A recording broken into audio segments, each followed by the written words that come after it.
We're on? Okay. Just waiting for somebody to tell me. We really need to get some sort of a thing that lights up.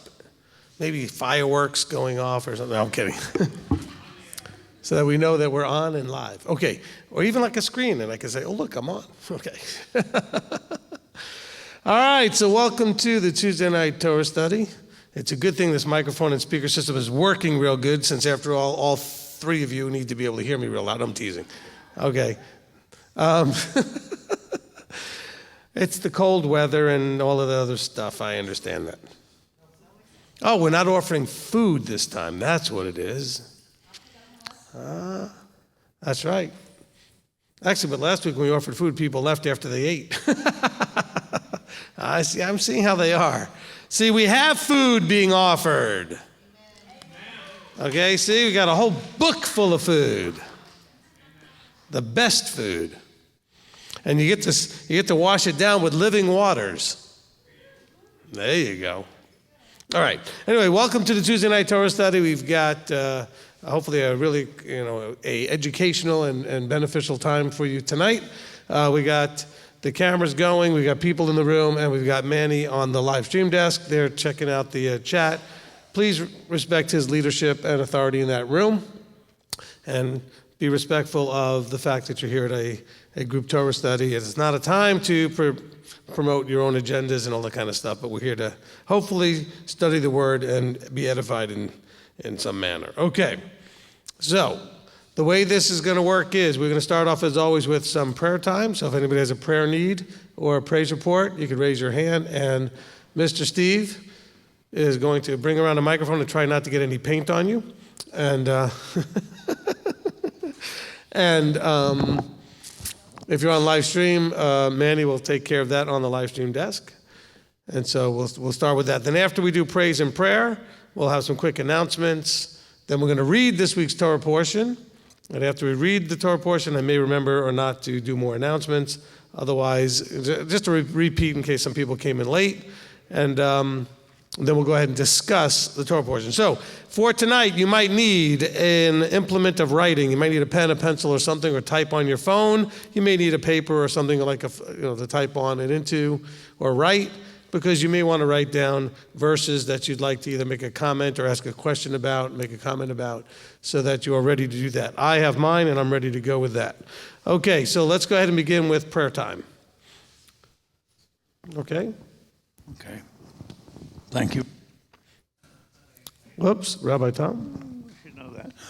Okay, I think we should pray for a member of our congregation, Mark Madewell. He's leaving in a few days for the South Pole. He's going to be there for 10 months. And I'd like to also pray for Laura Davis, that she recovers. We can certainly do that. Amen. Okay. I have a praise. Okay. The rent house is back. I can pick it up tomorrow. No, my car. It's finally 4 months in the shop. There you go. All right. The car had to get a VIN-specific wire harness that came from Sweden. So that's what took so long. Next time, buy American. Okay. Okay. Sarah Beth. Just asking for prayer. Still waiting to hear back about the job, but there's been a lot of implied things that tomorrow will be different than usual, and just for wisdom and safety and a brain full enough to take in all the new information. Amen. So that's one of those things that, depending on where you work, promotion is exciting, but also it might mean completely learning a whole new set of protocols, procedures, tasks, and all that kind of stuff. So it's kind of got those mixed emotions. All right. Michelle? Shalom, shalom. Shalom, shalom. Mom and Dad are here. Yay! So we're just settling in. My dad was tired, and strength-wise, I don't think he's just up for this yet. So I'm trying to get some meat on his bones and get some strength back in his body. So prayer for that. And so far, so good. All right, amen. So they made it well, and the trip went well. That's good. Well, I mean, look, this ends up being a pretty long and late night for him, so we understand. All right, but we're very glad that they're here, and I can't wait to spend some time with them, and that'll be great. Okay, live stream. Okay, we have one from Anonymous Mom. I think that's Jeannie. Prayer request, please pray for our adult son, Brian, who is in the hospital with a burst appendix, bowel obstruction, UTI, and fluid in his abdomen. I also appreciate that you decided to out Anonymous Mom. She put her name on there, so I didn't out No, her. I just thought that was funny. I have Anonymous Mom, who I believe is so-and-so. She added her name. She added her own name, Yeah. okay. It just came across funny. Anyway, but there's a serious prayer request there for a health issue, and we will certainly pray for that. And let's see, Lady Di, Shalom. Prayers for my son who lives in China and my brother-in-law who they found unresponsive. Shirley, prayer for my son's friend who needs a stronger relationship with the Most High and in the need of encouragement. Stephanie Henderson, prayer request for Yah's divine intervention over my current situation. Angelique Ewing, prayer request for my mom to find housing. Olivia and Janet Hoffman, praises to Elohim for his amazing wisdom he poured to us through Rabbi. Rabbi, excited to report we are in day 16 and lots of good things we have happened since we started it. Thank you, Rabbi. You're welcome. Shannon D, praise to Yah for the work he is doing in my marriage and prayer for continued progress and for Abba to open his eyes and ears to his truth. King's daughter, prayer for a job interview tomorrow that I would be given the words to speak and a position that would bring glory to Yah. Arthur and Linda, continued prayers for Linda as she is getting better but still struggling with digestive issues.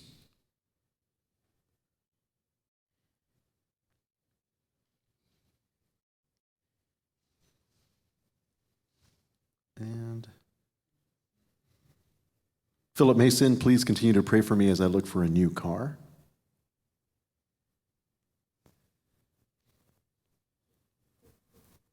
And we're in a bit of a delay, but I think that's about all I have. Okay, no problem. How many got on there? Right now, 166. Fantastic. And for those who, we're not like applauding because we're thinking we did anything. We're just, our mandate is to try to make this stuff that Abba gives us to do available to as many people. And so when we hear numbers like 166 as opposed to like 6, it means that we're actually accomplishing what he's called us to do, is to make this available to people, and they're taking full use of what's available, which is good. Okay, that's kind of why. So just in case you ever hear me get excited about 500 on a Sabbath or 200 on a, it's not about we're popular. It's about, hey, we're reaching people. Because if that number was really small, I'd have to say, well, why aren't we reaching people? Is it something we're putting out there that they're not interested in, or somehow we're not reaching them? And again, it's about making something available and seeing if they're responding. And if people are responding, then we feel like, okay, that's encouragement that we're going in a right direction in terms of taking what he gives us. Now, by the way, I mean right direction meaning not what I'm saying, but how we're packaging it and making it available. Okay? So if we were using, like we did before, Adobe Connect, and we used to have barely 100 people, and now we're using YouTube and we get over 200 people, we see we made a good decision. The material's the same, the vehicle's a little different. And so this is kind of a way of measuring the usefulness of a vehicle. Anyway, just wanted to throw that out there. Because unfortunately, we'll always have new people who'll be like, oh, see, he wants to just, look at the big numbers. It's just a measuring stick that we're being successful in the mandate of trying to, provide people who don't have locally where they are something they could be able to do. Because we could be just doing this by ourselves without a camera, on a weekly basis. Actually, we used to years ago. Just do this on a weekly basis, live in person. Some of you are like, I don't remember that. Well, it was before you started attending. Okay? It goes back a little ways. All right, let's just add a few things to the prayer list. It was mentioned about somebody dealing with some things with China. I did talk to Santi Lee yesterday, and she gave me some updates from her family that's both in China and in Hong Kong. And so we're not getting the full report. Things over there are, how do I want to put this? Okay, things are much worse in a lot of ways, and there's a lot of information I'm not sharing with you. However, this is still a typical viral outbreak that is not necessarily just like Ebola, just killing everybody that gets it or something, okay? So when you think about the percentages, it's not necessarily that high. So in other words, I'm not saying don't take it seriously, but don't freak out and panic that this is going to be a world-ending plague, all right? Okay, we get more people dying from things like the flu on a regular basis than from this thing. But it's a new thing. It's stirring people up. It's gathering all this, excitement on the news things, and it's something we should be aware of, okay? And but I want to make sure that we're not giving into fear, okay? Be aware, make the necessary precaution decisions that you need to, but don't be afraid. Because these things are put out there to basically test, will you give in to fear, or will you stand and be of a sound mind? But that doesn't mean you ignore the realities. If there's something out there that's going to put you potentially at least out of commission for a couple of days while you deal with a viral, type of thing, well, certainly you should do what you can to prevent that, right? Okay, so what should you all do? Do what you can to boost your immune system. Your immune system fights viruses, every day. Okay? I mean, we act like in the news, well, there was no viruses around bothering anybody, but all of a sudden the coronavirus showed up. No, your body's dealing with this stuff every day. So build your immune system up. Cut back on the things that hurt your immune system, the sugars and all that other junk, and strengthen it by putting in things that help your immune system, and then you should be generally fine. Be careful about washing your hands and what you touch. This particular thing that they're telling us is transmitted through touch as opposed to through the air. It's not an airborne thing at the moment, at least that's what they're telling us. So make the necessary precautions. So have something to wipe, if you go to the supermarket, wipe down the cart. When you shake hands with people, just make sure to wash your hands before you touch your eyes, or your nose, your face, or something. These things are just, basic, simple things that we should be doing anyway. Because after all, you are exposed to things every day without the hype. Okay? And many of which are probably worse than even this thing is, but you're just exposed, and who knows? Generally speaking, you are fearfully made. Not that you should be afraid, but you are, as they say, you're an awesome thing that the Creator has made, and you're able to handle more than you might think. Amen? Okay. But also realize that the numbers you get from any official agency are to be taken with a grain of salt. They are either way better or way worse, depending on what it is, but not necessarily ever exactly what they tell you. Okay? And in this case, we're hearing from people that know people over there that as far as the number of people being affected and what they're doing, they are finally admitting that they've locked down a bunch of cities. I didn't know that until she told me, but now they're announcing that. They've actually locked down some cities. That's how freaked out they're doing. So it's not so much that the virus is so bad, but they're really doing it as a way to see what they can do in terms of controlling people and locking them down and everything else. These are little tests that they take advantage of. Okay? Because if you think about a place that has over 1 billion people and they've had 100 or so deaths, that's not a lot we get, thousands and thousands of people die every year of the flu. But millions of people get the flu and don't die. Do you understand what I'm saying? But they'll fearmonger us.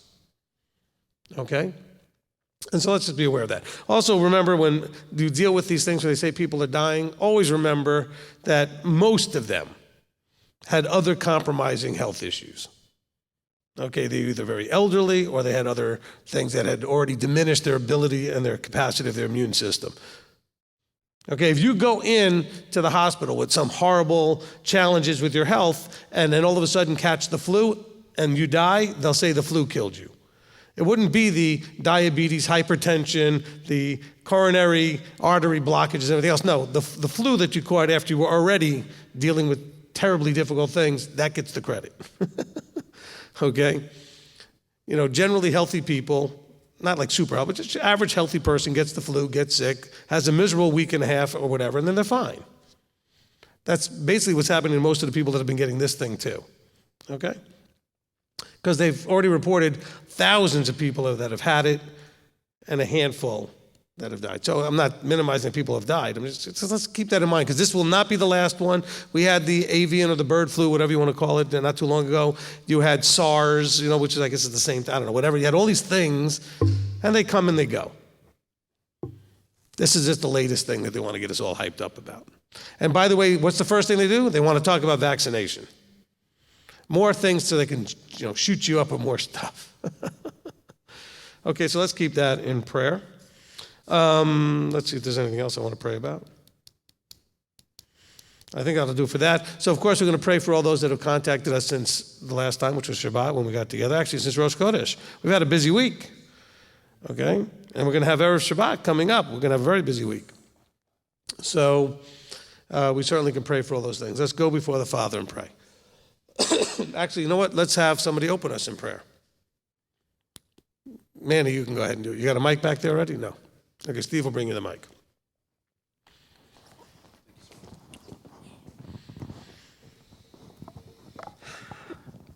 Abba, Father, we come before you today to humbled and grateful that you are amazing and everything that you put us through, Father. We ask your guidance in everything that we do, Father.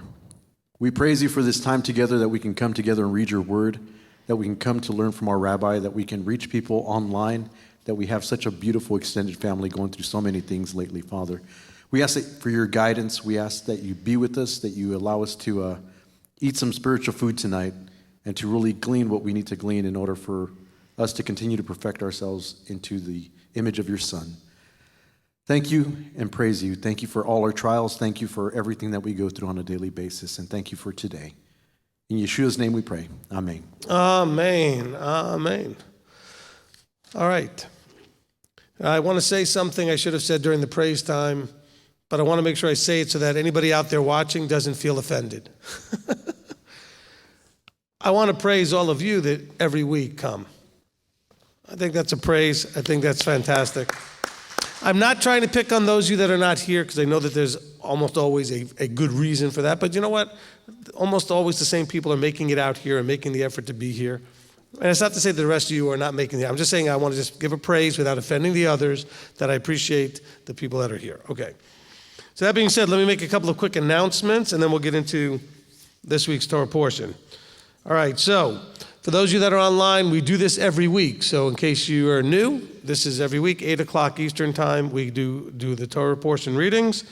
If you don't know what the Torah portion is, or if you don't hear the word Parsha, it's the breaking up of the first 5 books, Genesis through Deuteronomy, into a one-year cycle, so that by the end of the year, you'll have read all 5 books. Okay, so right now we're in Exodus, so we've already finished 1.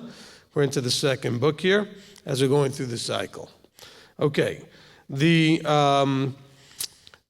the youth, for those of you that are homeschoolers or that have a youth program at your congregation and you want something for the children to do, we have the same program, so to speak, of going through the Torah portions on a children level, mostly for ages, say, 5 to 18 or 19. We have 2 different programs, one for the younger children, say 5 to 12, and then we have another one for the little bit older, 13 and up, or Katan B, I guess would be 9 to 12. But we have it in that sort of range of the younger children. These things are for free on our website, ymtoi.org.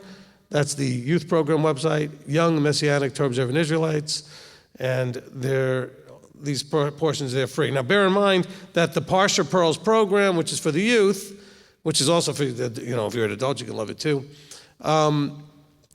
There's not going to be any new ones published for another couple of weeks. The old ones will still be there, though. And we do publish them on Sunday for the following week. So in advance for the week. Okay, so the one we're doing tonight was already published on Sunday, I believe. Okay? And so what time on Sunday, it varies. We try to get it out as soon as we can, but it will be, so by Monday when you look, it'll be there, okay? All right, let's see, on this Friday, February 7th, so it's not this Friday, it's the next Friday. Okay, so this Sunday, I misspoke earlier, I'm trying to look at my notes. So this Sunday we have our Money Mastery class. Okay, Money Mastery, yay! Okay, and so come prepared, bring your, again, a notebook and a pen and all that kind of stuff, and we'll have some worksheets probably for you and other things you could take with you, but come ready to take some notes as we begin that course. We are going to be recording it. I'm not sure if we're going to stream it. We'll see if we're going to do that, but we will make it available after we record it and edit and get it ready and, do some production values on it. We will publish it. So all of you online will be able to have access to it at that point, okay? But at least we will be filming it, okay? So we may not have it available to everybody right away. I'm not sure if we're going to stream it. We'll have to see. Okay. Then Erev Shabbat, we'll be doing that on February 7th. We do have Shabbat services here every Shabbat at 1 o'clock. So if you're If you're online, you weren't aware of that. We do a live stream that every week. And then on Friday, the 7th, we will be having an Erev Shabbat dinner here. We're not live streaming that, but we will have dinner here at 6 o'clock. Okay, so be ready for that. And then on the 16th of February is our next leadership meetings. February 25th is the next Rosh Chodesh. I know we just had one. And by the way, Rosh Chodesh Sameach, as we now are into the new month. And then we're heading into February, okay, the month of Adar, okay, at the end of February. So wow, I mean, Passover's coming quick as we head into Adar, and there's no Adar 2. We're going right into Adar and then Passover. Okay, then in March, we have Purim, okay. March, we have Purim, and that'll be on March 10th. And that'll be on a Tuesday night when we have Torah Study. So we'll be doing that together with Torah Study. And then we'll be having our meals. We're going to eat at 6. We'll do a reading of the book of Esther while we're eating. And then we'll do the Torah Study at 8. And then, of course, Passover is coming. We have 197 people registered. Okay? So it's already almost 200 people. And we're expecting probably by the time we actually get there to that point, it'll be more like 300. So those of you that have been waiting to make your decision or waiting just to get in your paperwork, please get it in. It makes it easier for us planning-wise, especially if you have children coming, so we know how many children will be in the youth program.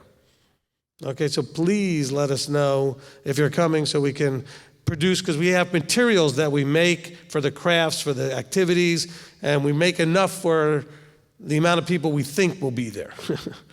Plus a few extras in case, but you know, if it looks like at the moment, for example, that we have 40 children coming and it turns out there are 75, that's going to throw us a little bit, okay?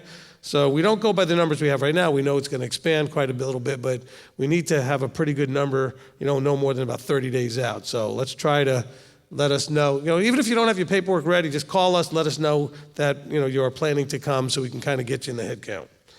All right. So that's going to cover it for the announcements. Okay, so this week's Torah portion is brought to you by, this week's Torah portion is bow. Okay, what does bow mean? It means go. Bow means go. It's kind of easy to remember, right? Bow means go. All right, so that's going to be from Exodus chapter 10 through to chapter 13 and verse 16. Okay, 10:1 to 13:16. So it's not quite to the end of 13, okay? And so we have 7 readers today. So we have Rabbi Tom plus 6 more. So I've got 6 chairs. It works out perfectly. So we could fill those up. That would be great. And again, a reminder, as we read these sections here, if you want to write down a note to yourself about a verse you may want to comment on or ask a question about, just make a note of it. And we'll try to handle those things in about I guess about 30 minutes or so, because it's not going to take us that long to read the portion. Okay? Okay, and as I'm looking at the portion, I can have you all take a deep breath. There aren't any genealogies in it. Okay, so this one should be like relatively like smooth when it comes to that. Not too many tough names. You should be able to handle it. Okay. So I'm going to call up each reader. I will recite a very traditional blessing over each reader, and then I will let you know what verses you're reading to and from. Okay? And I've got room for 3 more readers up here. And then I will tell you where to read to and from, and then you'll go ahead and read the section that you're reading, and then I'll come up, take the mic back, and we'll go to the next reader from there. All right, so Rabbi Tom, why don't we start with you, which we seem to do most weeks. I think that'll be still good to do. So come on up here.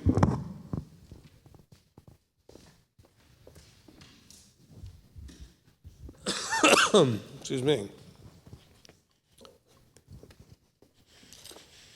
All right, he who blessed our fathers, Abraham, Isaac, and Jacob, may he bless Rabbi Tom, who's come up to honor Yahweh in the Torah. May the set-apart one bless him and his family and send blessing and prosperity on all the works of his hands. Amen. Okay, Rabbi Tom, start us off in chapter 10 and read the first 15 verses, 1 to 15.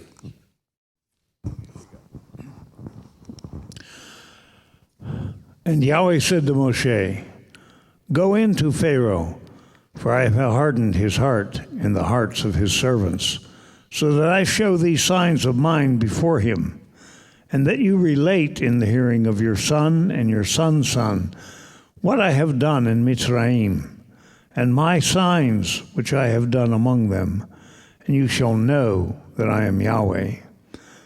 And Moshe and Aharon came in to Pharaoh and said to him, Thus says Yahweh, Elohim of the Hebrews, till when shall you refuse to humble yourself before me? Let my people go so that they serve me. Or else, if you refuse to let my people go, see, tomorrow I am bringing locusts within your borders, and they shall cover the surface of the land, so that no one is able to see the land. And they shall eat the rest of what has escaped, which remains to you from the hail, and they shall eat every tree which grows up for you out of the field.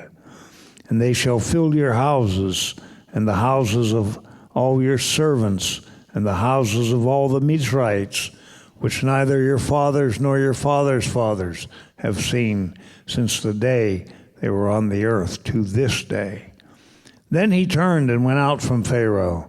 And Pharaoh's servants said to him, Till when would this one be a snare to us?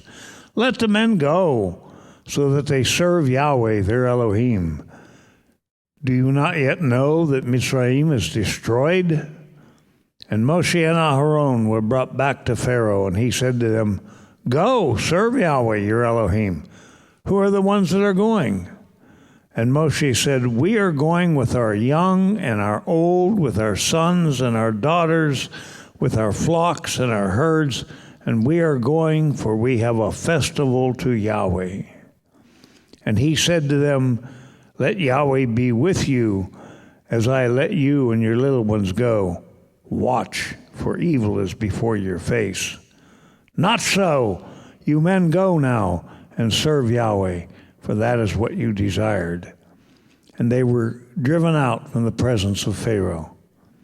And Yahweh said to Moshe, Stretch out your hand over the land of Mitzrayim, for the locusts to come upon the land of Mitzrayim, and eat every plant of the field, all that the hail has left. And Moshe stretched out his rod over the land of Mitzrayim, and Yahweh brought an east wind on the land all that day, and all that night. Morning came, and the east wind brought the locusts. And the locusts went up over all the land of Mitzrayim, and settled within all the borders of Mitzrayim, very grievous. There had never been locusts like them before, nor would there again be like them. And they covered the surface of all the land, so that the land was darkened. And they ate every plant of the land, and all the fruit of the trees which the hail had left. No greenness was left on the trees or on the plants of the field in all the land of Mitzrayim. Amen. Amen. Okay, thank you, Rabbi Tom. Okay, next up is Sarah Beth. He who blessed our fathers, Abraham, Isaac, and Jacob, may he bless Sarah Beth, who's come up to honor Yahweh in the Torah. May the set apart one bless her and her family and send blessing and prosperity on all the works of her hands. Amen. Okay, Sarah Beth's now going to continue in chapter 10, reading verse 16 to the end of the chapter.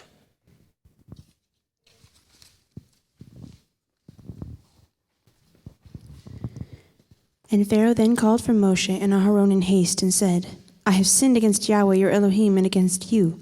And now please forgive my sin only this once, and pray to Yahweh your Elohim that he would only turn away this death from me. And he went out from Pharaoh and prayed to Yahweh, and Yahweh turned a very strong west wind, which took the locusts away and blew them into the sea of reeds. Not one locust was left within all the border of Mitzrayim. However, Yahweh hardened the heart of Pharaoh, and he did not let the children of Israel go. And Yahweh said to Moshe, Stretch out your hand toward the heavens, and let there be darkness over the land of Mitzrayim, even a darkness that is felt. And Moshe stretched out his hand toward the heavens, and there was thick darkness in all the land of Mitzrayim for 3 days. They did not see one another, nor did anyone rise from his place for 3 days, while all the children of Israel had light in their dwellings. And Pharaoh called to Moshe and said, Go, serve Yahweh, only leave your flocks and your herds behind. Let your little ones go with you too. But Moshe said, You yourself are to provide us with slaughterings and burnt offerings to prepare for Yahweh our Elohim. And our livestock are to go with us, too. Not a hoof is to be left behind. For we have to take some of them to serve Yahweh our Elohim, and we ourselves do not know with what we are to serve Yahweh until we come there. However, Yahweh hardened the heart of Pharaoh, and he would not let them go. And Pharaoh said to them, "Get away from me. Watch yourself and see my face no more, for in the day you see my face, you die." And Moshe said, "You have spoken rightly. Never again do I see your face."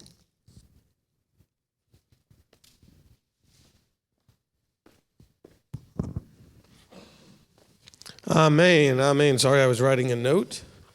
I had a thought about one of the verses we read. Okay, next up is Shannon.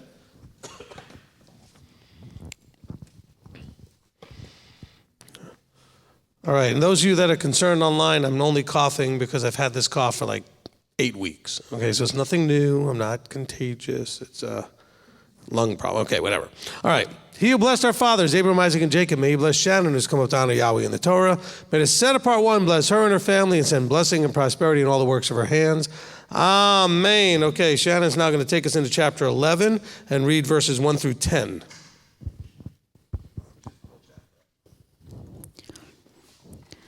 And Yahweh said, excuse me. And Yahweh said to Moshe, I am bringing yet one more plague on Pharaoh and on Mitzrayim. After that, he is going to let you go from here. When he lets you go, he shall drive you out from here altogether. Speak now in the hearing of the people, and let every man ask from his neighbor, and every woman from her neighbor, objects of silver and objects of gold. And Yahweh gave the people favor in the eyes of the Mitzrites, and the man Moshe was very great in the land of Mitzrayim, in the eyes of Pharaoh's servants, and in the eyes of the people. And Moshe said, Thus said Yahweh, about midnight I am going out into the midst of Mitzrayim, and all the firstborn in the land of Mitzrayim shall die, from the firstborn of Pharaoh who sits on his throne, even to the firstborn of the female servant who is behind the handmill, and all the firstborn of cattle. And there shall be a great cry throughout all the land of Mitzrayim, such as never been or ever shall be again. But against any of the children of Israel no dog shall move its tongue against man or against beast, so that you know that Yahweh makes distinction between Mitzrayim and Israel. And all these servants of yours shall come down to me and bow down to me, saying, Get out, you and all the people at your feet, and after that I shall go out. And he went out from Pharaoh in great displeasure. And Yahweh said to Moshe, Pharaoh is not going to listen to you in order to multiply my wonders in the land of Mitzrayim. And Moshe and Aaron did all these wonders before Pharaoh.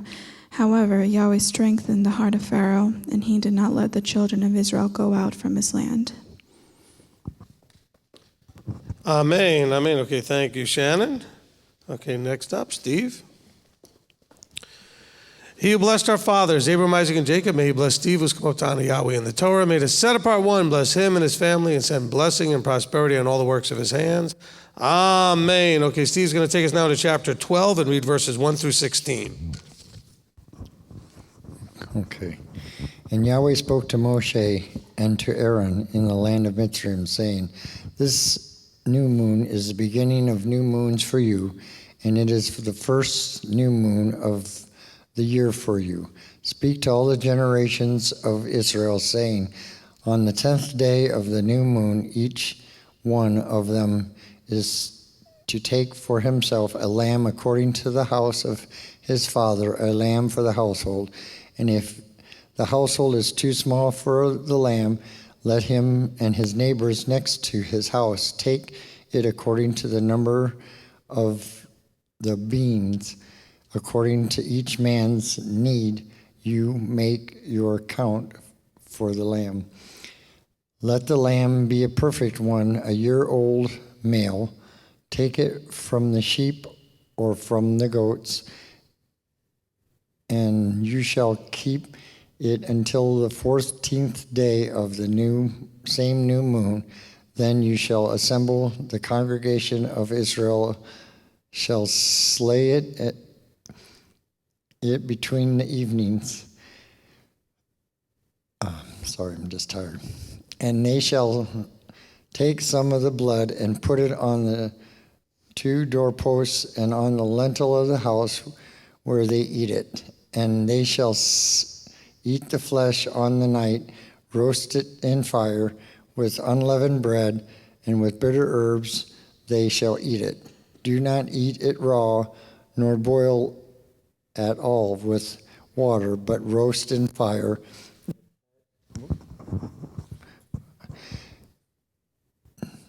Its head with legs and inward parts.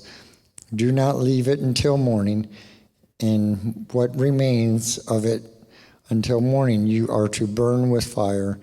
And this is how you eat it: your loins girded, your sandals on your feet, your staff in your hand, and you shall eat it in the haste. It is the Pesach of Yahweh. 16?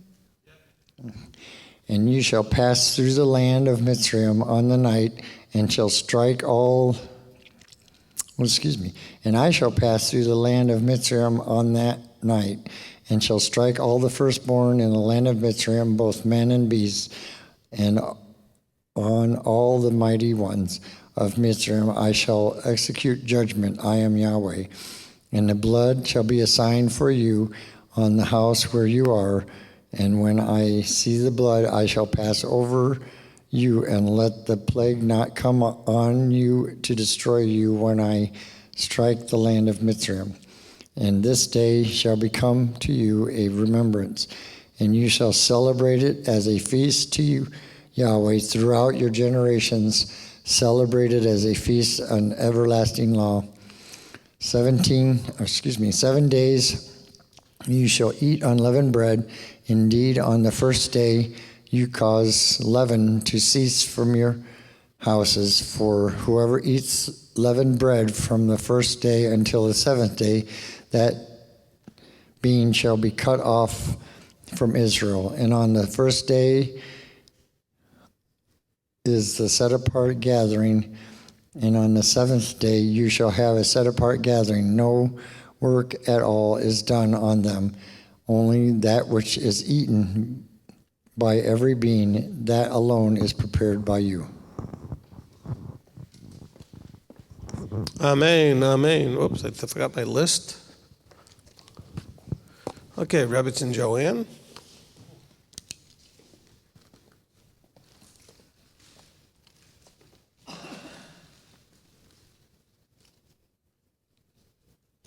Okay, sorry, I had something I had to make a note quickly on.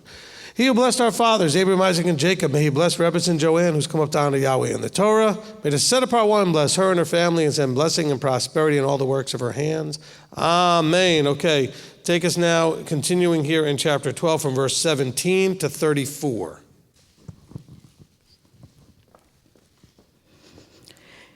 And you shall guard the festival of Mazot, for on this day I brought your divisions out of the land of Mitzrayim.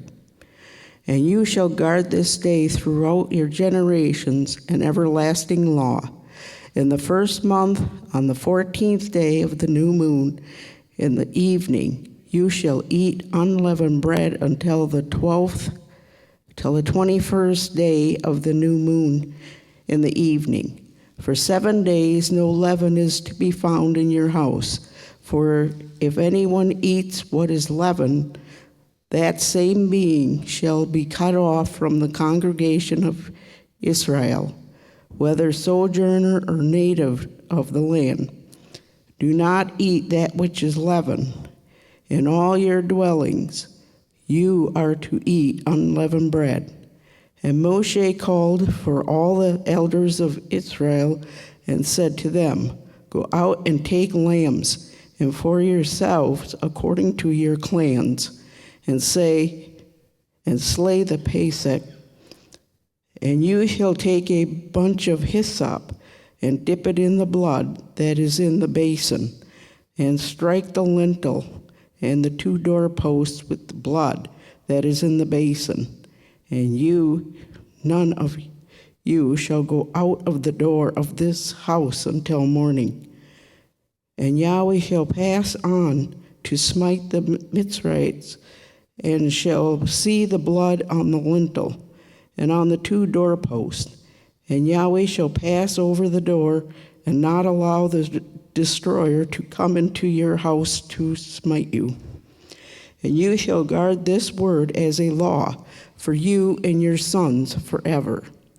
And it shall be, when you come to the land which Yahweh gives you, as he promised, that you shall guard this service.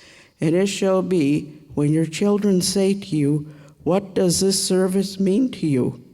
Then you shall say, it is the Pesach, slaughtering of Yahweh, who passed over the house of the children of Israel in Mitzrayim, when he smote the Mitzrites and delivered our household. And the people bowed their heads and did obeisance. And the children of Israel went away and did so, as Yahweh had commanded Moshe and Aharon, so they did. And it came to be at midnight that Yahweh struck all the firstborn in the land of Mitzrayim. For the firstborn of Pharaoh, who sat on the throne, to the firstborn of the captive, who was in the dungeon, and all the firstborn of the livestock. And Pharaoh rose up in the night, he and all his servants, and all the Mitzrites. And there was a great cry in Mitzrayim, for there was not a house where there was not a dead one. Then he called for Moshe and Aharon by night, and said, Arise, go out of the midst of my people, both you and the children of Israel, and go serve Yahweh as you have said. Take both your flocks and your herds as you have said, and go. Then you shall bless me too. And the Mitzrites were strong on the people to hasten to send them away out of the land, for they said, we are all dying. And the people took their dough before it was leavened, having their kneading bowls bound up on their garments, on their shoulders. Amen. Amen. Okay, thank you, Rebbe and Joanne. Okay, we got two more readings here. He who blessed our fathers, Abraham, Isaac, and Jacob, may he bless May, who's come up to honor Yahweh in the Torah. May the set apart one bless her and her family and send blessing and prosperity on all the works of her hands. Amen. Okay, May's going to take us now from verse 35 to the end of chapter 12. Okay.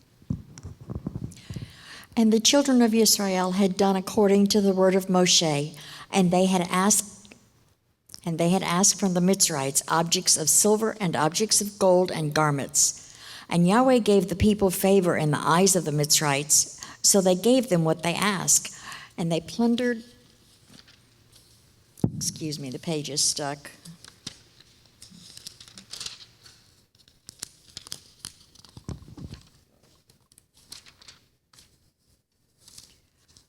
Well, there we go. And they plundered the Mitzrites. And the children of Israel set out from Ramses to Succoth, about 600,000 men on foot, besides the little ones. And a mixed multitude went up from them too, also flocks and herds, very much livestock. And they baked unleavened cakes of the dough which they had brought out of Mitzrayim, for it was not leavened, since they were driven out of Mitzrayim, and had not been able to delay, nor had they prepared food for themselves. And the sojourn of the children of Israel, who lived in Mitzrayim, was 430 years. And it came to be at the end of the 430 years, on that same day it came to be, that all the divisions of Yahweh went out from the land of Mitzrayim. It was a night of watches unto Yahweh, for bringing them out of the land of Mitzrayim. This is that night of watches unto Yahweh, for all the children of Israel throughout their generations. And Yahweh said to Moshe and Aharon, this is the law of the Pesach. No son of a stranger is to eat of it. But any servant a man has bought for silver, when they have circumcised him, then let him eat of it. A sojourner and a hired servant does not eat of it. It is eaten in one house, You are not to take any of the flesh outside the house, nor are you to break any bone of it. All the congregation of Israel are to perform it. And when a stranger sojourns with you and shall perform the Pesach to Yahweh, let all the males be circumcised, and then let him come near and perform it. And he shall be as a native of the land, but let no uncircumcised eat of it. There is one Torah for the native born and for the stranger who sojourns among you. And all the children of Israel did as Yahweh commanded Moshe and Aharon, so they did. And it came to be on the same day that Yahweh brought the children of Israel out of the land of Mitzrayim according to their divisions.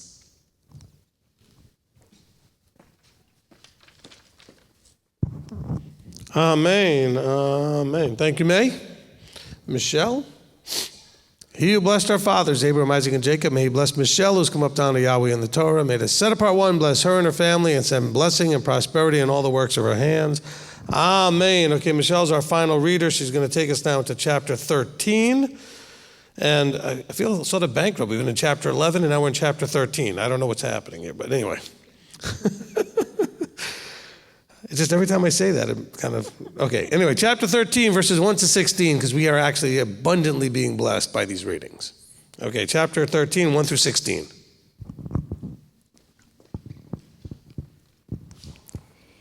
And Yahweh spoke to Moshe, saying, Set apart to me all the firstborn, the one opening the womb among the children of Israel, among man and among beast, it is mine.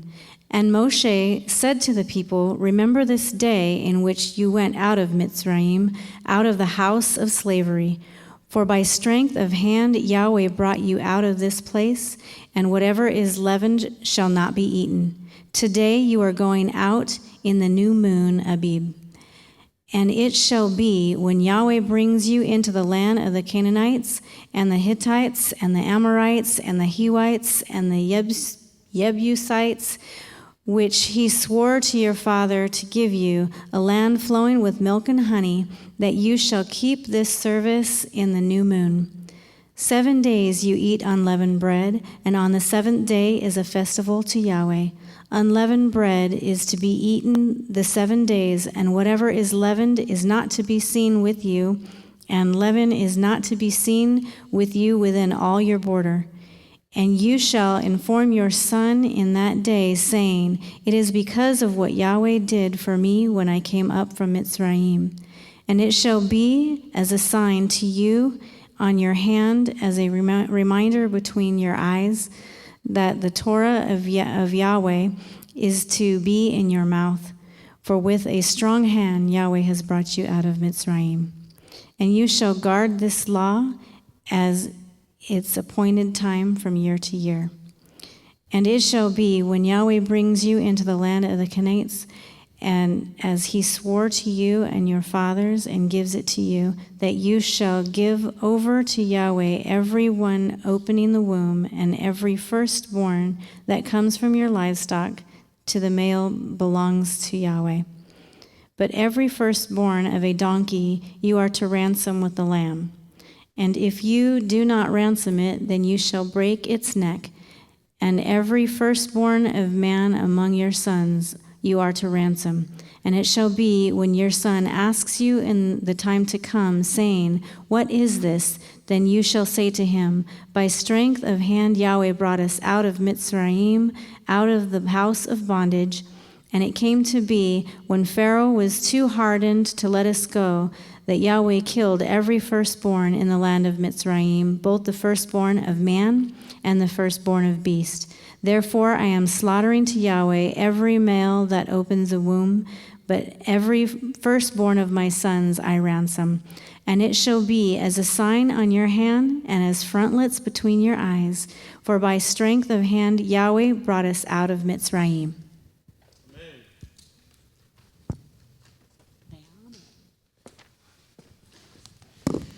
All right, amen, amen.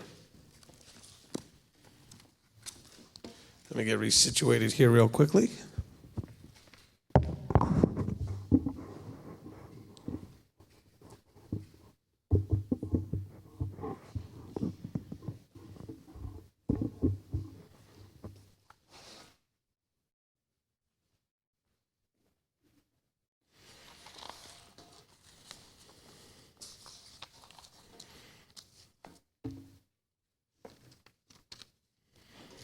All right, I do want to thank all the readers. Good job today. Excellent.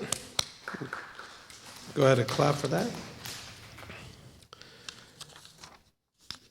Excellent job by everyone. Really appreciate it. It's always a blessing to hear the word read and by different people, and to, it's also a blessing to be up there before your brothers and read. That's why we say that little blessing over everyone.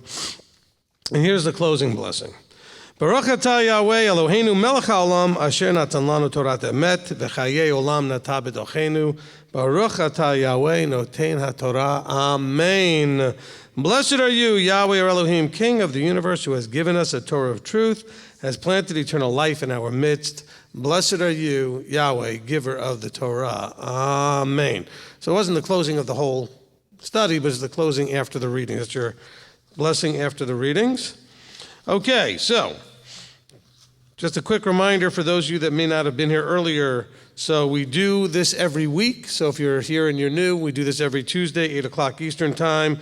We do have a youth program with the Torah portions. It's free. It's on our website, ymtoi.org. Our ministry website is mtoi.org, Messianic Torah Observant Israel.org. The 4 letters MTOI. But we have a youth website, ymtoi, and the letter Y and then MTOI, and it's got the Parsha Pearls program. It's free. Also, for those of you that are online that are at the congregation here, we are going to be doing our Money Mastery class starting on Sunday afternoon. Okay, so you're welcome to come to that. We will be recording it. We will not necessarily be streaming it. I don't know, we might. We're still working on the technological issues of some of the things we want to do, but it will be in this room. Okay, for those of you here, we may even set it up classroom style a little bit, so we'll put some tables out. I know so that you can be able to put your notepad down and take notes and all kind of stuff. We are going to try to use the screen a little bit too. I may have something to put up there. Okay. Erev Shabbat, we're going to be having an Erev Shabbat meal first Friday of every month. So the first one we're going to be doing is Friday, February the 7th. Our next leadership meetings, for those of you in the leadership, is on Sunday, the 16th of February. And, of course, Rosh Chodesh Adar will be on Tuesday, the February the 25th. We'll be doing our Torah study and the Rosh Chodesh service that day. And then Purim comes up in March 10th, which will also be on a Tuesday for Torah study. We'll be doing a Purim readings and meal. And then for those of you, we're not going to stream that, but we will stream the Torah study that evening. And then the Passover 2020 is coming up in April 8th through the 16th. Registration forms are on the site. We already have almost 200 people registered, 197. And so very excited to get to spend time with those of you that I've spent time with before and to meet some of you that I've never met before. It'll be exciting. Okay? All right, so that was the announcement. So now let's go ahead and get into the readings. It's going to be a pretty short night. Wasn't much in here to talk about. Wow, I thought, well, we're only going to cover from chapter 10 to like 13 and a half, so to speak. We didn't even do the whole chapter 13. Sometimes you do 5 or 6 chapters. This is shorter. Wow. There's a lot to cover that we could cover anyway in these chapters. If you're online, okay, Manny's over there on the live stream. Please be respectful of him in that room. This is where it usually goes haywire, if it's going to go haywire during the Q&A part or the interactive part, so please behave. All right? Okay. So we are now going to begin discussing chapters 10 through 13. A couple of ground rules, okay? So as we do this, if you're here, you'll raise your hand. Steve will bring a microphone. If you're over there, Manny will write down the questions. We want to look for not just, and this Torah portion might be a little different, not just the things you don't understand that you may want more information about, because a lot of stuff in here that you may just need to understand. But also specifically, what can you see of yourself in the Torah portions? Anything you can learn, add to your walk, including in this Torah portion, the Passover, and understanding how that works, or unleavened bread, and understanding how that works. That's part of your walk. There's a commandment to keep this thing on an annual basis as a commemoration of the events happening right here, okay? So it is part of your walk. Okay, so some of you may say, oh, I thought we're supposed to look for Yeshua in every Torah portion. You could look for all kinds of different things in Torah portions. This is what we've been doing lately. We're not neglecting Yeshua, okay? After all, we believe Yeshua is the one that's speaking to Moses. So he's right there, front and center. If you don't understand what I meant by that, go listen to the teaching, Do You Know the Father and the Son? Okay? I'm not confusing one with the other. You might be, and I'm not picking on you if you have not. Well, listen, if you came out of Christianity, you've got a really out of whack understanding of the Father and the Son, most likely. Okay, I'm not trying to be insulting, but their version of the understanding of that whole deal is not actually scripturally accurate. And so you'll need to listen to that teaching. And it's about, 11 parts. Is that about right? Okay, so anyway, it's getting harder and harder with all these teachings. Remember how many parts something has. So anyway, I'm going to mention a few other teachings you need to look at. We have one that will answer a lot of the questions called Passover Q&A. So that would be one that would be very helpful for you to listen to understand the whole Passover thing, okay? And so a lot of the things that we would cover in detail today, which we don't have time for, are covered in that teaching. Also, you may want to listen to the series on leaven, understanding leaven, what is leaven, that kind of thing. So you can understand about get out the leaven, I think is what we called it, and it's a bunch of parts. So leaven is talked about here. It's 3 parts. Okay, there we go. That's right. We did it during Unleavened Bread, 3 parts. All right, so, all right. So whoever wants to go first, raise your hand online. Mandy's already taking note of things. Who's going to go first? See, all of you here have listened to all those teachings. All right, Steve, go ahead. All right. You know how you teach how this brought to remembrance me that says Abba either allows or causes for his purpose, because the benefit is Moshe was told by Abba he's going to have a difficulty, so he could do action. So for me, it's like Abba causes or allows for his purpose, which eludes our understanding. So we should give thanks in all your happenings, for it's the Father who is glorified, not man in all his doings. Amen. Amen. Okay, who's next? Okay, Michael. I was thinking back on darkness and light, and I don't have the scripture right in front of me, so I noticed that when Pharaoh was not obeying Yahweh, there came darkness. And I guess, does that mean that there was no authority? His authority had been stripped, and then the Israelites all had light in their room? Is that a good connection? Well, he was starting to paint the picture of the metaphor. Now of course you have this right at the beginning in Genesis also. I mean, that things start off in darkness and light. But now the Israelites who are coming out of Tohu and Bohu, they're coming out of chaos and confusion. So there's a reestablishment of the understandings of the basic concepts. And the concept of darkness and the concept of light is being retaught through the physical feeling. Like this is a darkness, it says, that could be felt. Okay, that's a strong darkness. I mean, you could feel the darkness. But remember, darkness is a place that is devoid of useful light. It's a place where something's waiting to be birthed out of. It's a place that's not under Yahweh's authority. Okay, so it's either got wrong authority or no authority. We've been teaching that in the teaching Darkness and Light. So if you're new online, we have a teaching series that we're, 13 parts into called Darkness and Light. Okay? All right, who's next? Okay, Manny, go ahead. Okay, let's see. Adam, on chapter 11, verse 5. Am I understanding correctly that firstborns include both male and female? Was Pharaoh not killed because he was not a firstborn? Okay, well, first of all, the answer to the second part, the answer would have to be yes, because certainly the men, the firstborn, the boys were definitely killed. Okay, so we can easily answer that question. So Pharaoh was not, I would assume at that point, a firstborn. Now, because his firstborn son died, okay? As far as firstborns, look, it seems to be all firstborns, even the cattle. And that says that there in not only that verse in verse 5, but it also says that in 13:15. Okay, that even the firstborn of cattle belong to Yahweh. Okay, the firstborn is of all, including cattle. Those that needed to be ransomed and that had to be dealt with in chapter 13, and those that were at risk of death in chapter 11. Okay? Okay, so hopefully that answers that. What's next? Okay, Lauren DeHaven. I'm going to try to understand this one.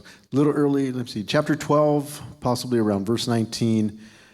when you're not to let the leaven be found in your house and you're not to eat leaven for 7 days or you'll be cut off. Could you explain the difference? Not letting it be in your house. Seems like at one level, eating it to cut you off is different as another level. Not so much that. I mean, look, first of all, as far as the whole leaven thing, listen to Passover Q&A because there's two different things being talked about here. One is Seor and one is Chametz, okay? The Chametz is the actual things that have already been produced that have been leavened. So breads, cakes, okay, crackers, cookies, anything that has already been produced, leavened.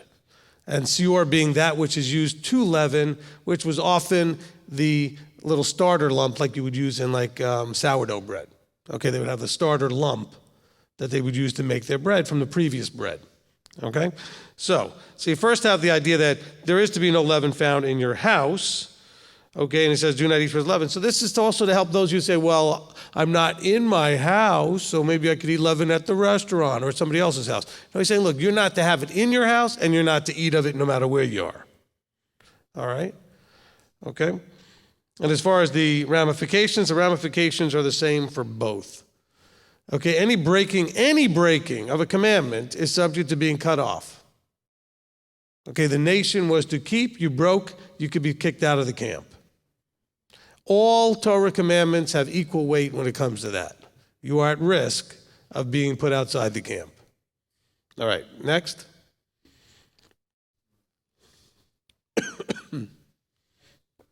I just wanted to clarify. We're supposed to... Hold on. He's got to get the camera on you. Okay, go ahead. We're supposed to throw it out, not take it out of the house and bring it back. That is correct. But this is explained in the teaching. Okay, so you are to rid your house of the leaven. Now, bear in mind, okay, and I'll answer some of this because some people are like, well, I don't want to have to go back and listen to all of that. Well, you should anyway. If you really want to know, you should be willing to listen to two teachers. Look, that one's only 2 parts. I mean, that's pretty short as I go anyway. All right, and it's in part one. It's in part one that we deal with all the leaven stuff. So you don't even have to listen to both parts just to get that. But bear in mind that it means get the leaven out, and we have to go and listen to the teaching to know what leaven is. Again, the 2 different types that are talked about in Scripture, because the words, 2 different words mean 2 different things, but they're both covered here. However, in the English it just says leaven, so you don't know which is which. However, it doesn't mean that you literally have to scour every nook and cranny of your house, looking for every possible crumb that may have fallen behind a cabinet somewhere. Although that's certainly a good thing to do, because it's an exercise of the thoroughness with which you want to do things. Okay, he's saying, look, don't have any leavened baked products in your house, and don't have any of the things that are used. And by the way, the things that are used to make things that are baked, the reason you need to get rid of that is because you'll be tempted to bake something. All right? And so that was the whole point, okay? So understand, and I go into a lot of detail in explaining this and give you the verses that use the word Seor, give you the verses that say Chametz, and so that you understand which is which, etc. Okay, that's Passover Q&A. All right. Next question. Okay, one from Erica Barker, Exodus 12:36. Why does it say robbed or pillaged? It sounds like it was taken by force, but it wasn't. Well, I mean, it depends on the English translation, the idea of plunder. In other words, it's a word that people would have understood, meaning that somebody came and took something that didn't actually belong to them. Now, they were told earlier, as we read at the beginning of Exodus, that they would go out and they wouldn't go out empty-handed. Okay, so this is a fulfillment of the fact that, hey, they would actually have this, but it's still thought of as plundering. Okay, or whatever other word a different translation might use, because you're taking something that, this is compensation for, but this is not something that directly belonged to them. This is Abba letting them go out with what they would need to sustain themselves and have, the financial ability to do things that would need to be done, and also kind of restitution payment for being slaves for all that time. So you have some of that going on. So, but the English word equivalent would be to plunder, even though it was handed to them. Okay? It was freely given. Okay? Because it says that they would ask, and they asked and they would give him what they asked for. All right? So it's just a nuance of a word in English that we don't have another word to explain that. Okay, what's next? Okay, Olivia and Janet Hoffman, 1242. Please, would you elaborate, what does the night of the watch mean? Is this a command? In a previous congregation, the men would stay awake all night praying, honoring this night of watch.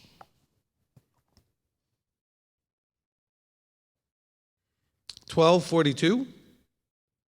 Yes. I don't even have that in the English in my translation, so I'm not sure. It says it's a night to be observed, so I guess the night of the watch means it has to do with the fact that the night is an occurrence to be observed as an observance. Yeah, on Okay. 42 in ours it says, it is a night of watches unto Yahweh. Well, it's a night to be observed. And of course, you got to understand also, if you think of it as like from a military point of view, you know, they had to watch knowing that the death was coming, that they put the blood in the doorpost, that they, you know, so it's a night to remember and stay up and watch. Like in the Jewish community, they will stay up the entire night, you know, recounting the Exodus story and recounting all of the interventions of Yah and in their lifetimes and in the history of the people. And so there's a vigilance, there's an awakeness, because remember that in the reality, when this happened, the next morning they left. Okay? And so they were girded, sandaled, ready to go. Okay, staff in hand, so they were ready to go. Which, by the way, that addresses a question that comes up. I just answered a question for somebody earlier this week about Passover. Look, the Passover meal is at the beginning of unleavened bread. There's no day in between. They were girded, ready to go, and they left in the morning. Okay? They left in the morning. It was not like there was another day in between. It started, they needed to have the leaven out of the house. They didn't have time to prepare anything that was leavened because this was the beginning. Now bear in mind, and this is something that you need to know, and I may preemptively answer some questions on here. Okay, I'll hit a few things real quick. Number one, there's two different things that happen for Passover. They're not one thing. You have performing the Passover, and you have eating the Passover. One is done in the afternoon. Okay, you may say, people, this is where the confusion gets. Well, it says between the evenings, so is that the 13th to the 14th or the 14th to the 15th? Well, we know that the first day of unleavened bread, which is the day they left, is the 15th. So it was the 14th into the 15th. But it says between the evenings, and I'm confused. That's because you don't understand Hebrew, and you're not Jewish, and with a background to understand. It's a phrase that simply means, you ready for this? It's complicated, afternoon. Not every language has a word comparable in English that makes sense to us, okay? If you speak more than one language, you know exactly what I'm talking about. There's many things that do not translate one-to-one directly. Someone might say to you, well, how do I say this in English? And you speak another language. You go, there is no way to say that in English. You have to say it by using a phrase. There isn't a word. I'll give you an example. I use this example every year. My wife speaks Romanian. So I remember when I first met her and we got married and everything, that I knew she spoke Romanian, I would start to ask, like, well, how do you say this in Romanian? How do you say that? I mean, what's the way of saying this? And she would say, sometimes it wasn't a phrase. Like I said, well, how do you say, we were goofing off, like, how do you say fat? How do you say skinny? How do you say tall? How do you say short? Just different stuff, just to be silly one night.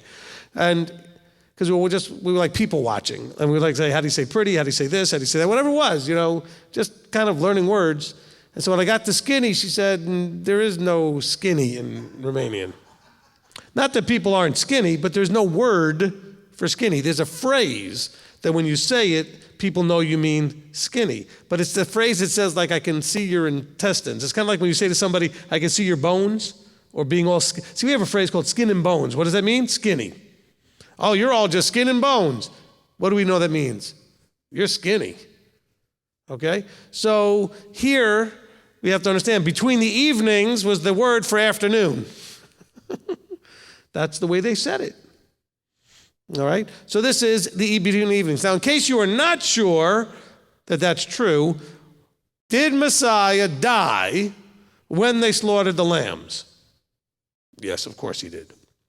Because he was fulfilling the whole symbology of being a redemptive lamb for death.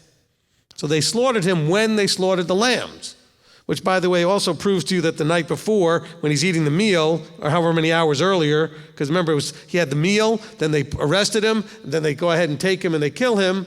Well, that meal is before they slaughtered the lambs. So that was not the Passover meal. I know everybody's going to get all upset online who doesn't know that. Listen to the teaching. We go verse by verse and lay this out. However, that being said, okay, recognize that he was killed the 9th hour. That's 3 p.m. That is around the same time that they would slaughter the lambs, between the evenings in the afternoon. All right, second piece of the puzzle, the eating of the Passover. You know when this was done? Well, was it done on the 14th or the 15th? Yes.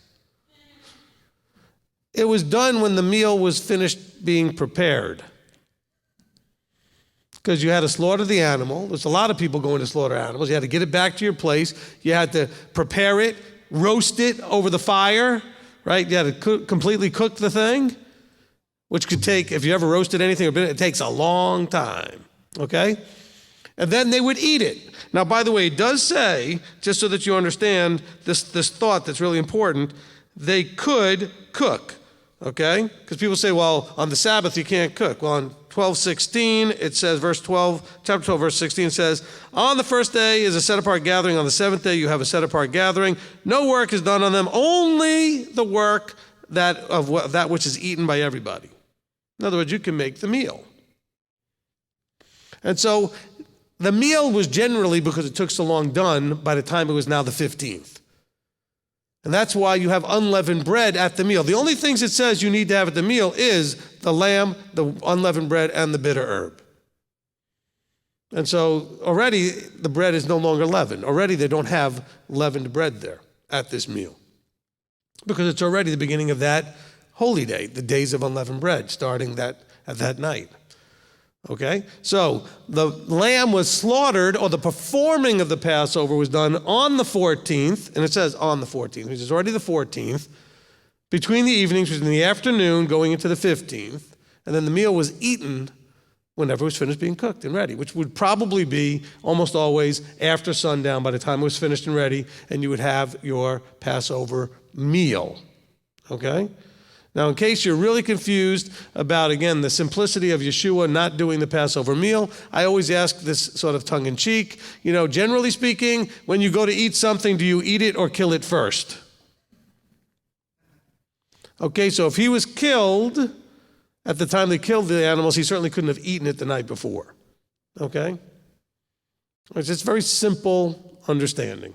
All right? Now, see, one of the first studies my wife and I, the Rebbetzin and I, actually did when we first got married was trying to figure out, because the place we had been attending did the Passover on the 13th into the 14th and waited a day, and then did the first day of unleavened bread. And it was just very strange how they had this very solemn sort of Passover meal and then went to work the next day and did whatever normal activities. And then the holy day would start. And so we said, we got to study this out. And you know what? We were frustrated. You know why? Because we were still trying to force that the Passover meal is what Yeshua did, that it was a Passover. And it doesn't work. And there are people out there that are not happy with me. There's one really large teacher out there that gets very upset when people teach that. He really believes that the Last Supper was a Passover meal. Can't be. So then why were they eating then, Rabbi? Well, I don't know. No, I can guess. Okay, there's a couple of real good reasons that they could have been eating. One was that they were Galilean. And the Galileans had a tradition of the fast of the firstborn. Okay? See, we don't only fast just only when Yahweh says. A lot of you fast for health on a regular enough basis. I mean, fasting is allowed. It's not only done once a year on Yom Kippur when commanded. As a matter of fact, there's a scripture in one of the prophets that mentions a bunch of fasts that they had done as a people. And so, who was at risk traditionally, not traditionally, literally at the Exodus? Only the firstborns. So as a tradition, the firstborns tried to glean extra meaning out of realizing how they could have, if they had been there, been at risk of death. And so there was a tradition to fast from the night before the Passover meal till the Passover meal, then eat the meal knowing that this was when they had been redeemed from death. And so that could have been what they were doing, okay? Also, as a teacher with a bunch of students that were about to graduate from him since he was going to be dead, It was a tradition when teachers graduated their students, and this was not an unusual thing. I mean, there were lots of teachers walking around during Yeshua's time. He was not the only one with a bunch of guys following him around like, mother hen and the chicks, I mean, he wasn't the only one doing that. There were lots of teachers. They didn't have buildings to do their classrooms in, and they would walk around and teach out on the hillside or under the trees or about whatever they could find around. And then when they would graduate them, they would have a meal. So this could have been also like a graduation meal, okay? Oh, but it says that he tells them, go find the place that we're supposed to do and prepare the Passover. Well, yeah, because the Passover was coming. They needed to already have those things arranged. Anyway, go listen to Passover Q&A. We talk, the whole part 2 pretty much deals with this, okay? All right, so I just wanted to throw that out there and preemptively hit a bunch of things. One last thing to preemptively hit. This one is like mind-boggling to me that I even have to mention it. They only put blood on the doorposts once. Okay? So don't be putting blood on your doorposts. Israel only did it once. Why would you do it now when they never did it after that? Only once, the time in Egypt. Okay? After that, it was never a part of the observance. Why was it the time in Egypt? Because there literally was a way of marking them for the angel or whatever it was, for death to pass them by. Let's remember that. Okay, it's very important. And actually, I guess I should clarify one other thing. When I said that Yeshua was fulfilling sort of the idea of the Passover lamb, realize he's not literally the Passover lamb. Even though he says our Passover lamb is referred to in one of the verses, it's the metaphor for the fact that the Passover lamb was done in a redemptive way so that death would pass over. So what Yeshua did was cause death to pass over us. Okay, he was not offered up in a sacrifice in the temple as the lambs were. He died outside. He was not in the temple. But the picture for us is like the Passover lamb, which caused death to pass over. His death, burial, and resurrection causes death to pass over potentially for us. Okay? So it's not a human sacrifice. We go into this every time we have to deal with these things. This is him saying, don't take them, take me. That's like the son saying to the father, don't take them. I know they deserve to die. Take me. Okay, that's the redemptive nature. That's not a human sacrifice like there was like the children being offered up to Molech. Okay? This is not, that's completely abhorrent to our Father. That is about as despised an action as there could be. But there's no greater love than for one to give their life for their brother. So that's a whole different deal. He was willing to be taken, arrested, tortured, killed, so that we would not have to go through that. And that is a whole different idea. So yes, it's a sacrifice, meaning if I'm willing to sacrifice myself for my wife, for my children, for you, but not a sacrifice like we think of on an altar being offered up to some god somewhere. It's not that kind of a sacrifice, okay? It's a substitutionary, take me, not them. So hopefully that's clear. Okay, next question. Okay, next one. Let's see. Chris, question on Exodus 12:5. Is there any significance to the goats being mentioned? 12:5.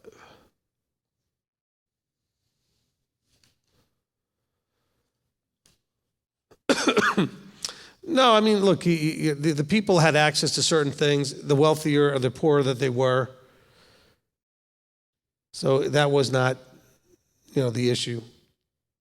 I mean, there's times also later when we get all of the instructions about the offerings that, sometimes you would say, look, you need to bring a bull. Well, if you can't afford a bull, bring a lamb. You can't afford a lamb, bring a bird. Okay? I mean, that's just, if you can't afford that, bring a grain offering. I mean, he gives you opportunities to do things. Sometimes he's very specific. It has to be this. Other times he says, look, you've got some options. Okay, limited options. You can't just do whatever you want. He gives you exactly the choices you have. Lamb, okay, of the sheep or of the goats. Okay? Libby had just a comment on chapter 12:38. She said, this is just something I was excited to see in 1 Chronicles 4:18, the last part of verse 18 concerning the mixed multitude, Pharaoh's daughter being a part of the mixed multitude in 12:38.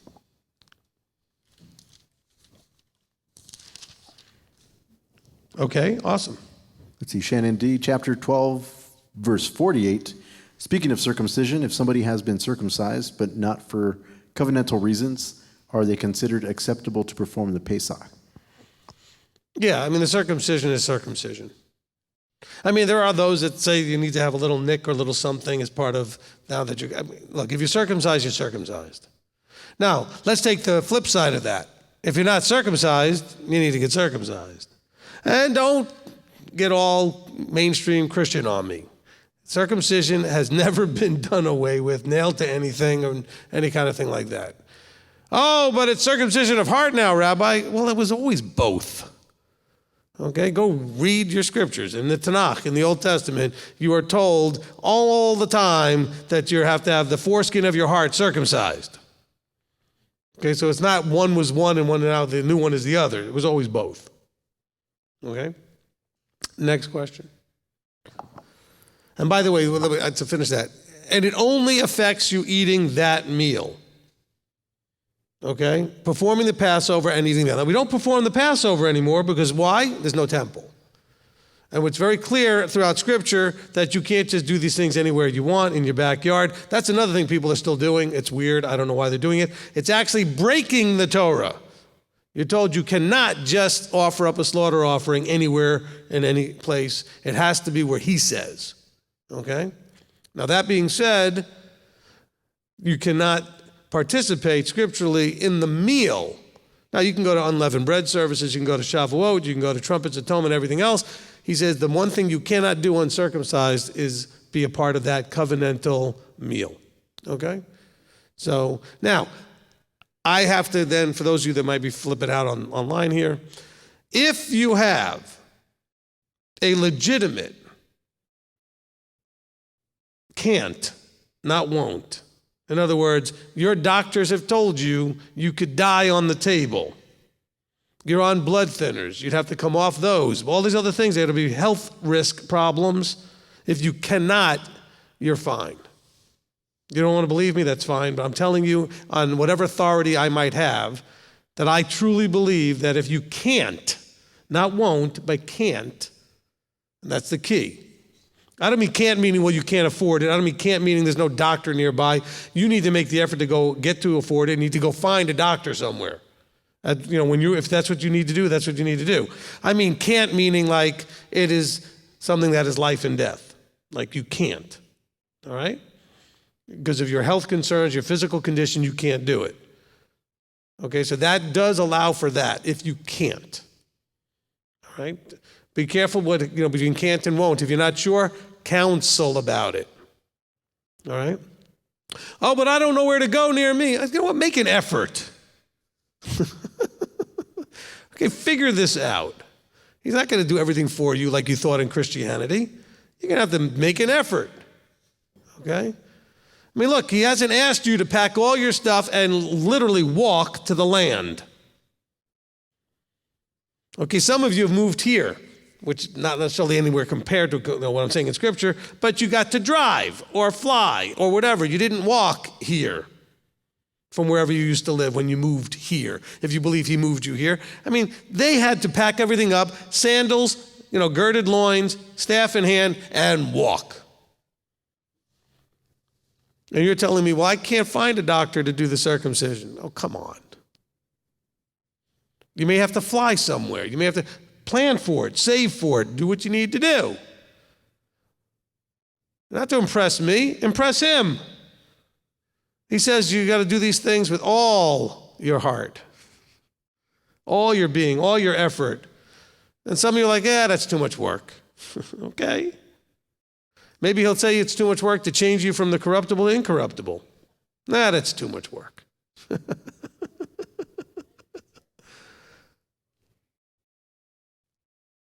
I'm making a point. I'm not being literal. But you understand what I'm saying? He may decide it's too much work to let you in your psycho-emotional condition where you decide it's too much work, maybe he doesn't want to spend forever with someone like that. Because if that's your attitude, why would he want you in the kingdom? Oh, but I'm going to keep the Shabbat, I keep all the... It's not a checklist. Ultimately, this is about, does he want to live with you forever? Now, he tells you what that looks like to become that type of person. He expects obedience. He expects fruit of the Spirit, love, joy, peace, patience, etc. He expects you to love him with everything and to love your neighbor as yourself and all that stuff. He tells you what he expects. But, Paul and others use the word utmost quite a bit. And it's not your utmost to say, that's too much work. Well, there's nobody near here, so go somewhere where it is. Well, I'd have to take some time off of work to do that and everything else, so make it so that you can do it. I don't know what to tell you. Where you draw the line, where you draw the line. I can't walk this out for you. All right, next question. Everybody's like, I don't want to go next. Okay, Michael.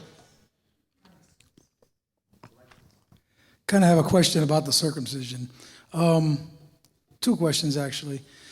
How about if it's a child that's not circumcised, that it's not your child, and you didn't have the opportunity to circumcise them at the 8th day?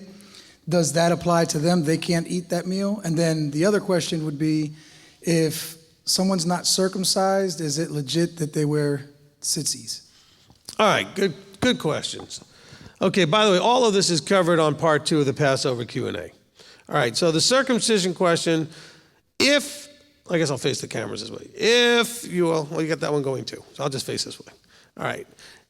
If you are dealing with a child, because you come into this, or the child becomes somebody you have, authority over and custody over, anything like that, maybe you adopt, maybe for whatever reason, and that child was not circumcised on the 8th day. Or maybe you were doing nothing, you were Christian, you were something other than this, and you didn't know to circumcise your child on the 8th day, because maybe it is your child, but you just didn't know to do it. And now you come into this, your child's 12, 8, 9, whatever it is.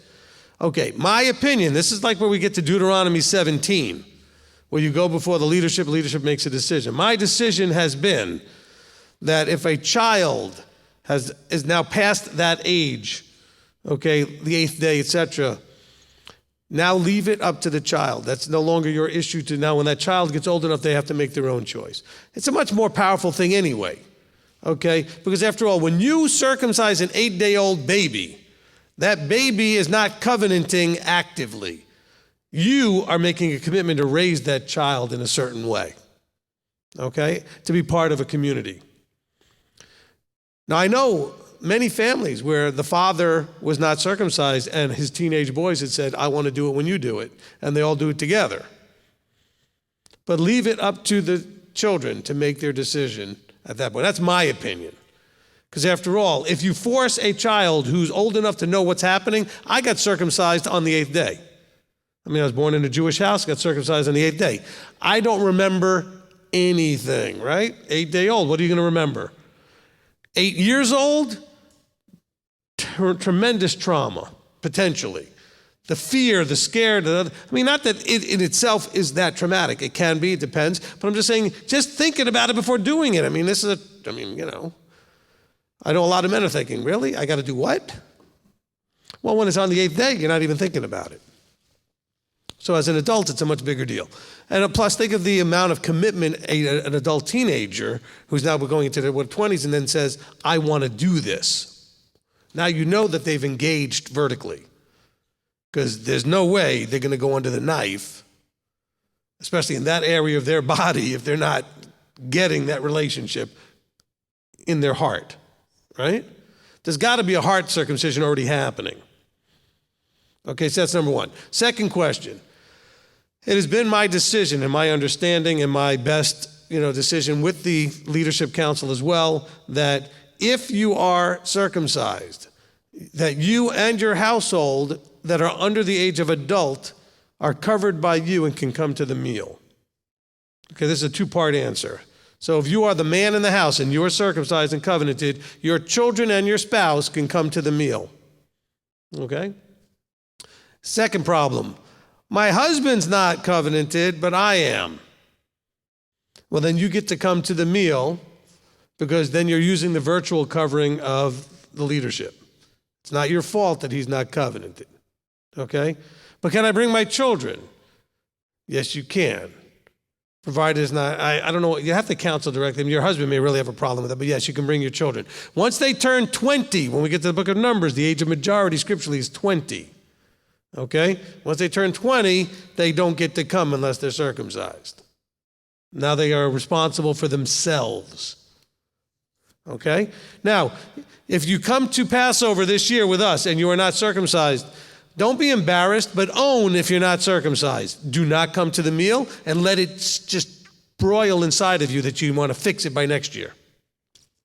Okay, if you cannot get it done by this year, it's supposed to bother you. It's supposed to, being set outside the camp, even if you choose to be outside for that moment, should bother you and be a motivator to do what you need to be inside. Okay? Don't be just like, what's the big deal? It's one meal, I'll go have a meal somewhere else. Okay, I mean, you feel how you feel. It doesn't matter. That's your choice. When I say it doesn't matter, I mean it doesn't matter to me. It matters very much between you and him. That's your relationship, not mine. Okay? But there needs to be a commitment to do all the things he says if you can. That's the whole point. If you can do it, you should do it. But I can't afford it. It's expensive. Save up for it.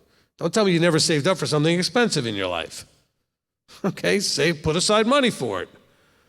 You'll get there eventually. You know what? I'll even go out as far as to say this. You can eat, because it's a feast-related thing, you can use your second tithe, and you can put aside even excess tithe at the end of a year if you need the extra money because it's so expensive to do it in the following year.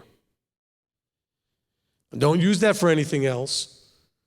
Okay? And don't be saving up the excess second tithe when you went out and spent the other tithe on all kinds of goofing off. If you're saving up for this, then all your money needs to be going to this except what you need to celebrate the feasts. Because remember, you can spend the second tithe in whatever your heart's desire. You can go out and enjoy nice meals. You can pick up some extra. We talk about this in the teachings that have to do with the feast, the appointed times of Yahweh, etc., and other ones. However, if you're legitimately saving up, then don't tell me that you need to save up when you're then blowing it on other things. Not blowing it, but I mean you're buying your desire should first be to do what he says before you do anything else. So use what you need to be at the events, to go to the feast, but don't spend anything extra until you fix what needs to be fixed. Okay? I just made it as easy as I possibly can. I mean, you could use the second tithe for that. And you don't need probably all of it if you are doing it correctly to understand, to participate in feasts. You will probably have some excess. Okay? So you now have leadership permission because of the nature of today's times. You don't just back then there was somebody in the camp that would do it and do it for free. It was something that was just done in the camp. We don't have that. You have to go someplace and pay somebody, sometimes thousands of dollars to get it done. $1,500, $2,500, $3,000, whatever it is. Okay? And maybe you don't have that kind of money. Okay, so put aside the money. Hopefully that answered the question to all of the things that you asked. Okay, next question. Oh, the other one had to do with the tzitzit. What'd you say? Okay. If you're not circumcised, is it appropriate to wear tzitzit? I don't know that I could legitimately say that one has anything to do with the other, since one is there to remind you. However, okay, that once you are circumcised, there's no excuse. You need to be wearing those tzitzit. Just like once you go in the water, you really need to be wearing your tzitzit, okay, as part of the whole deal. Just let those tzitzit constantly be a reminder, I still have things I haven't done that I need to do, and this is an important one. All right? It's an important one. Okay? Now, children do not, in my opinion, need to be wearing tzitzit. I'm not saying it's wrong, but the tzitzit are to tell everybody in the camp and everybody outside the camp that you are a child of the living Elohim, and a lot of your children are doing things that you do not want to be representative of the living Elohim. And you know that because you remember when you were that age. And you didn't do everything that would have pleased the Heavenly Father either. And so I'm not saying to prevent them from wearing them. I allow them to have the choice if they want to wear them, if they understand what they're doing, and let it be something that reminds them, as it's supposed to keep the commandments. But once you're 20 years old and you've been mikvahd and you've been circumcised, you need to put them things on and wear them every day. All right? All right, next question. Yeah, that circumcision stuff is bringing up a ton of questions. Listen to the Passover Q&A first, okay?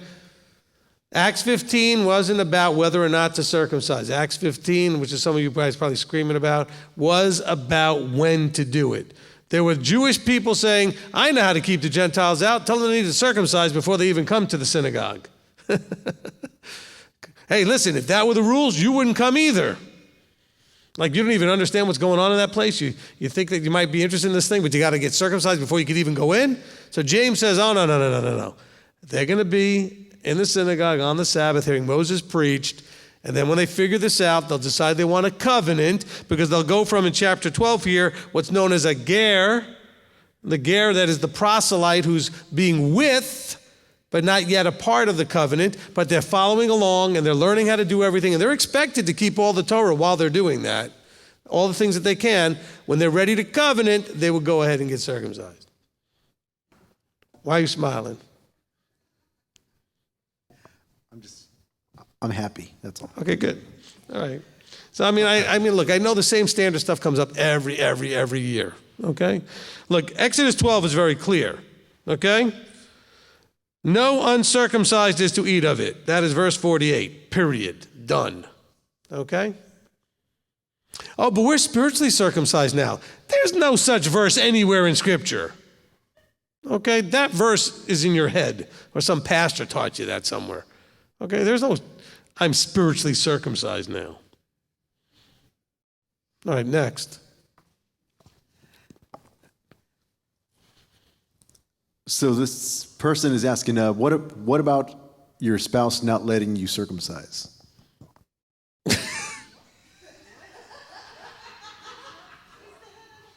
Okay, I'm sorry. I don't want to mock the person that said that. But, sir, you've got bigger problems than circumcision. Your what? Your spouse won't let you? You need counsel. I'm sorry, if that embarrasses you, you need to be embarrassed. Your spouse won't let, who's leading here and setting the example for the family? You're telling your family, if you let your wife stop you, that you put her before him. Okay, and I'm sorry, you need to be ashamed of that. You need to own that and fix it. You do not, but she's going to fight, she's going to leave, whatever's going to happen is going to happen. You are the man in that house. You need to you need to do what you need to do. Now, you do it in love, and you do it knowing she doesn't want it, and you don't try to cause a fight, and you do it trying to seek peace in your house. But don't tell me your wife won't let you keep Torah. Okay?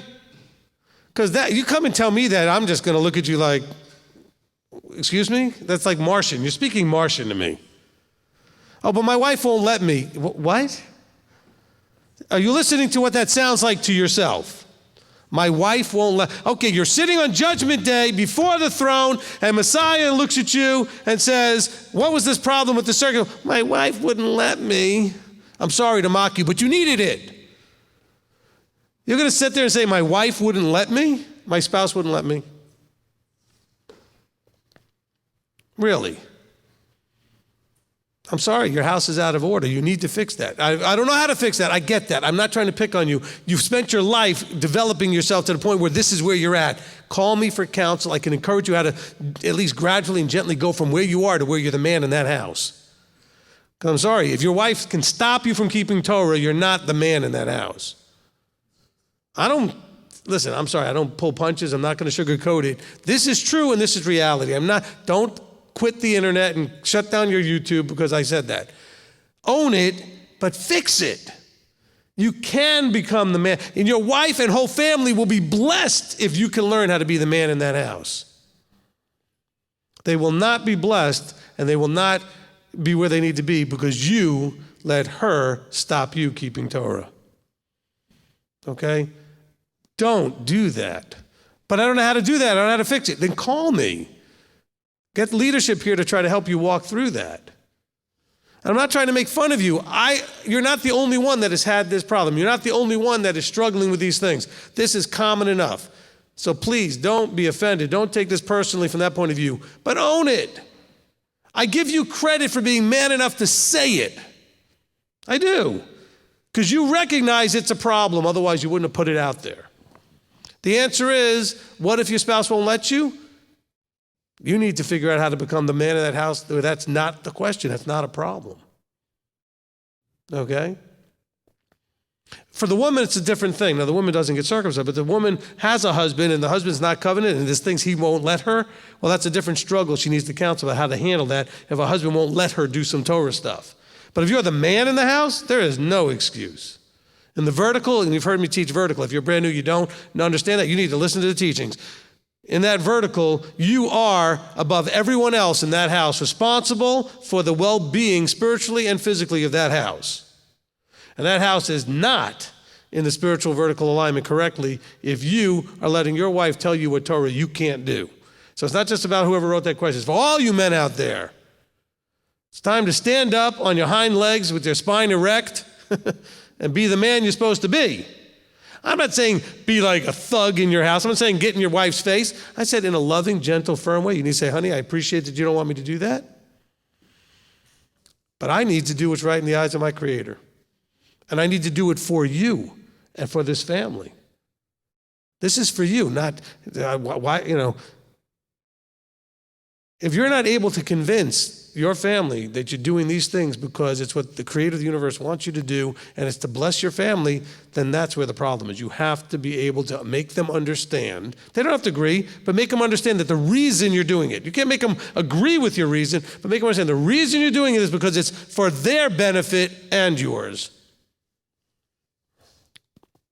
I'm not telling you to be like Christianity. Oh, you got to be the man and you got to step up and you. No, I'm not telling you to like grab your wife by the hair like a caveman and drag her around and make her obey. I'm saying she needs to understand, look, I need to do this for my family in my responsibility as a man in this house under the authority of Messiah and the Father. And I know you don't agree with this, but I'm going to be doing it anyway. Not out of wanting to create a fight in the house, not out of contrariness to that, but because I need to walk out. Go to Philippians 2:12. I've got to walk out my own salvation in fear and trembling, and I'm responsible for the family in this house. That's not in Philippians 2:12, but there's a responsibility. You're the head of the house. That means you are the greatest servant, and you are responsible to lead and set the example in that house. All right? That's like all you covenanted men, and your wife's not, don't let that Christmas tree come in the house.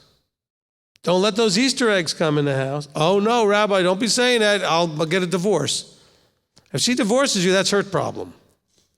Do everything you can to prevent that if you can and everything else. But you're the man in the house. At some point, you have to understand that. Is Abraham, Isaac, Jacob, any of these guys letting that happen in their house? No. Any of the disciples? No. Not happening. What got Solomon in trouble? He let it happen. Think about it. He got married and let the women do whatever they wanted and bring in all that paganism, and that was where that whole thing went south. I know I just messed with all those guys online. I'm sorry. Guys, if you're going to be covenanted, you're expected to be what Yahweh made you. It's called a man. Okay? Not what society says a man is. Not what your church always told you a man was. Not what your culture tells you a man. You need to be scripturally what a man is, which means you need to be like Yeshua. Firm with love and gentleness and meekness and patience. But you're uncompromising in your vertical alignment. So you can I'm not telling you to get in your wife's face and say, well, nope, I'm just doing whatever I want, the bleep with you. No, I'm saying, look, you say, honey, I know you don't agree with this. I know you don't like it. But I'm doing this because of Scripture tells me, now look, if this is a mixed marriage where the wife is a Christian and you're coming into this, hey, say, look, don't you want me to love the Creator the most? Well, she might say, no, you got to love me the most. But she should say, yes, you should be loving God the most. Well, then I got to do what He says over what you say. I mean, I hate to quote, Balak and Balaam, the whole thing, but, when he said, I want you to go and curse Israel, he said, I cannot go beyond the word of Yahweh. Well, you can't go beyond the word of Yahweh either. Even though Balaam was a false, prophet, so to speak, and he was all out of the problem. But he said, I cannot go beyond the word of Yahweh. Well, you can't either. Yahweh says, you're the man, you're in charge. But you're in charge as the greatest servant. You're willing to sacrifice for your family. You're willing to put them first. You're willing to make sure that you would lay down your life for them. That includes a little piece of skin that needs to come off your body. Amen? Amen. Okay. Okay, Rabbi Tom, go ahead. Thank you. I was going to mention something, but since this subject came up, in the book Garden of Peace, Shalom Arush said, two women cannot exist in the same house. And when he said two women, he didn't mean two people of the same gender. He meant sometime men take a woman's role. And Yep. so, Yeah. but If you ever read, now this is a rabbi who's part of the Breslev sort of line of rabbis in Orthodox. His name is Rabbi Shalom Arush. He's got a couple of good books, some really good books actually. And there's one for just the men and one for just the women. There's also one about emunah. There's ones about all kinds of things. And the one that's for the men, though, there's a part of the book, and I remember when I read the book, there's a chapter that somewhere in the beginning of the chapter says, stop acting like a woman. right. Now, he didn't say it in a bad way, meaning that he said if you're a woman, it's appropriate. So it's not that it's just bad, but there are things that are not appropriate for the man to act like because it's a woman's thing.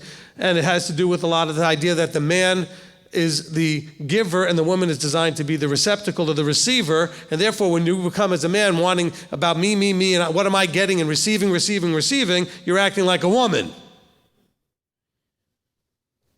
Because to be the ultimate man, like Yeshua, you should be willing to give unto death.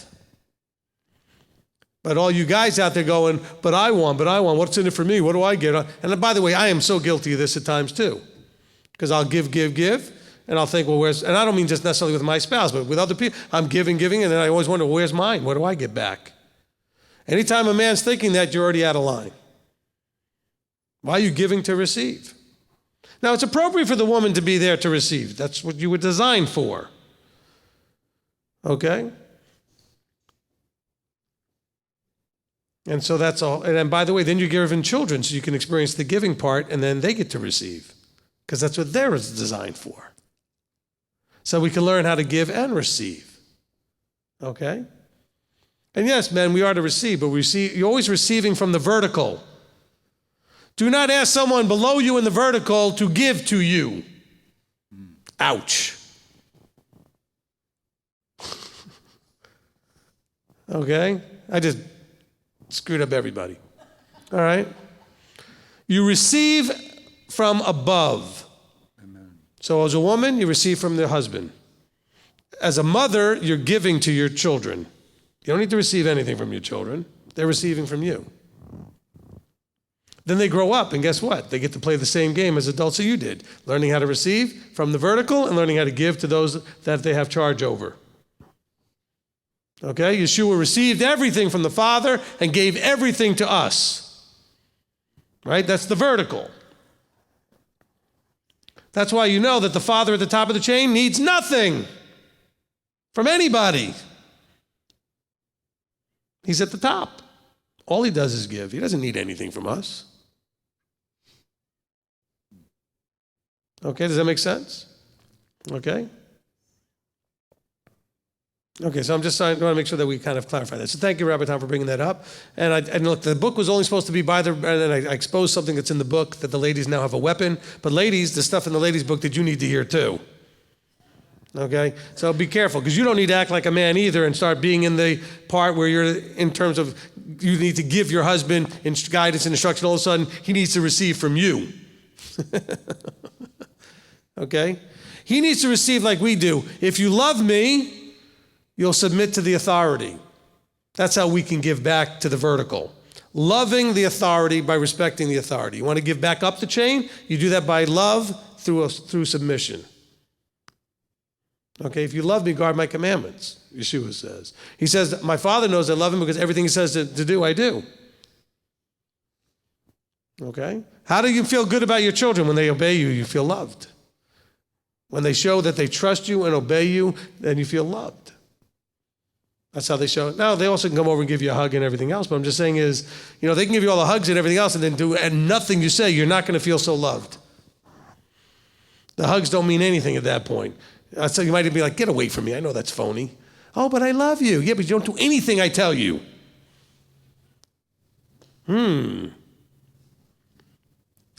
people are like, can we get back to the Torah portion? This hurts too much.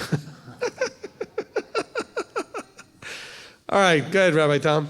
Okay, thank you. You said when we're reading the Torah to look for something that applies to us. Mm-hmm. And if I can go back to chapter 9, verse 27, Pharaoh says, I have sinned this time. Yahweh is righteous, and my people and I are wrong. And then in chapter 10, verse 10, he says, let Yahweh be with you. He acknowledges Yahweh. And then in verse 16, he says, I have sinned against Yahweh, your Elohim, and against you.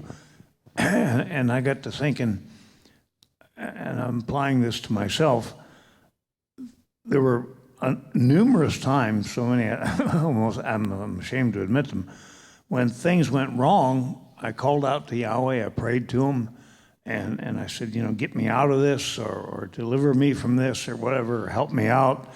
And he always came through, and then once the whatever it was, whatever problem I was having dissipated, I forgot Yahweh.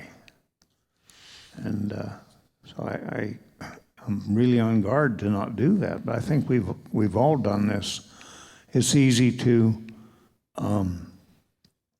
remember Yahweh when we need him and forget him when things are good. Amen. Amen.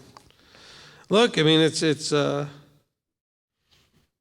easy to get distracted and forget or take for granted, get complacent and all that kind of stuff. And by the way, never mind, I'll do it anyway. To all you men, don't worry, ladies, I'll get on you at another point. Okay? But all you men, if you were where you needed to be, nothing I said would have bothered you in the slightest. Remember that. If it bothered you, it's only because you realize it's true about you at this time. You can fix it. You need to fix it. Okay? Your wife needs you to fix it. Your children need you to fix it. Okay? Because then you're messing with the vertical that they need to receive from you instead of you receiving from them, and somehow you got, all of a sudden, if your wife won't let you know what that means? She's in the vertical above you. You're out of alignment. Okay? And she's out of line trying to jump up there, and you're out of line for letting her. So now you've got Jezebel and Ahab right there. You're Ahab and she's Jezebel. Because you've allowed her to go above you in the vertical. My wife won't let me. And trust me, a few people have had the phone calls with me where they said that and it wasn't pretty. I am not gentle about that. You need somebody to get right in your face and say, that can't happen. Okay? Now, having a wife that is a good accountability partner to help you put on the brakes when you're about to do something really stupid, that's going to like jeopardize the finances or some other thing with the family, and just being kind of strong with you to say, please strongly consider not doing this, doing it respectfully is one thing. But to tell you you can't do a Torah command, that's completely out of line. Okay? So ladies, you do have a place that says, but do it respectfully. You can go up the vertical line and say, hey, I am your helpmeet. I'm here. I see something maybe you didn't see, but be respectful.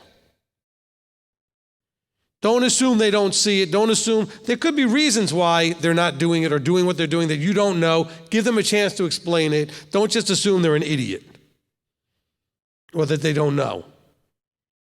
But you don't understand, Rabbi, my husband is an idiot. Okay, well, then he's never going to get any better if you're going to treat him like that. Okay, maybe he is. Well, you married him.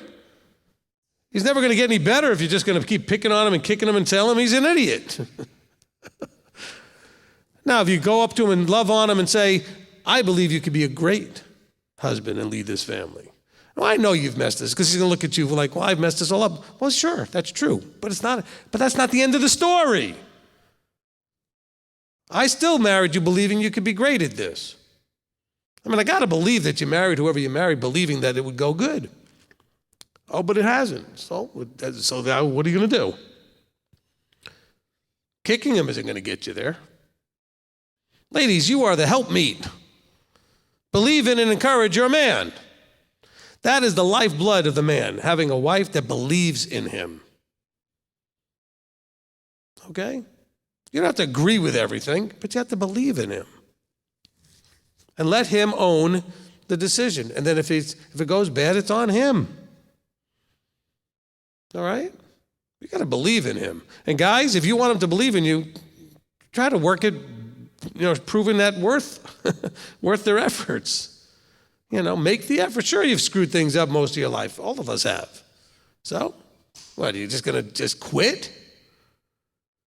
Or are you going to believe that you can get there from here? How many times do I have to say that every other week? You can get there from here. If he called you now, whatever you were, I was a lousy man, I was a lousy woman, I was a lousy human being, or whatever, you can still get there from here, or he wouldn't have called you if you couldn't. Not only can you make it to the kingdom, but you can make it there as a proper woman or man. You can. You need to. We're not going to have role confusion, gender confusion, vertical confusion, and every possible confusion in the kingdom, unless you think so. I mean, if you think so, that's not going to happen. You're out for you're going to be a rude awakening. Okay?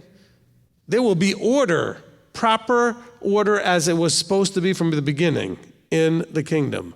All creation, all creatures will be behaving the way they were designed to behave, or they will not be there.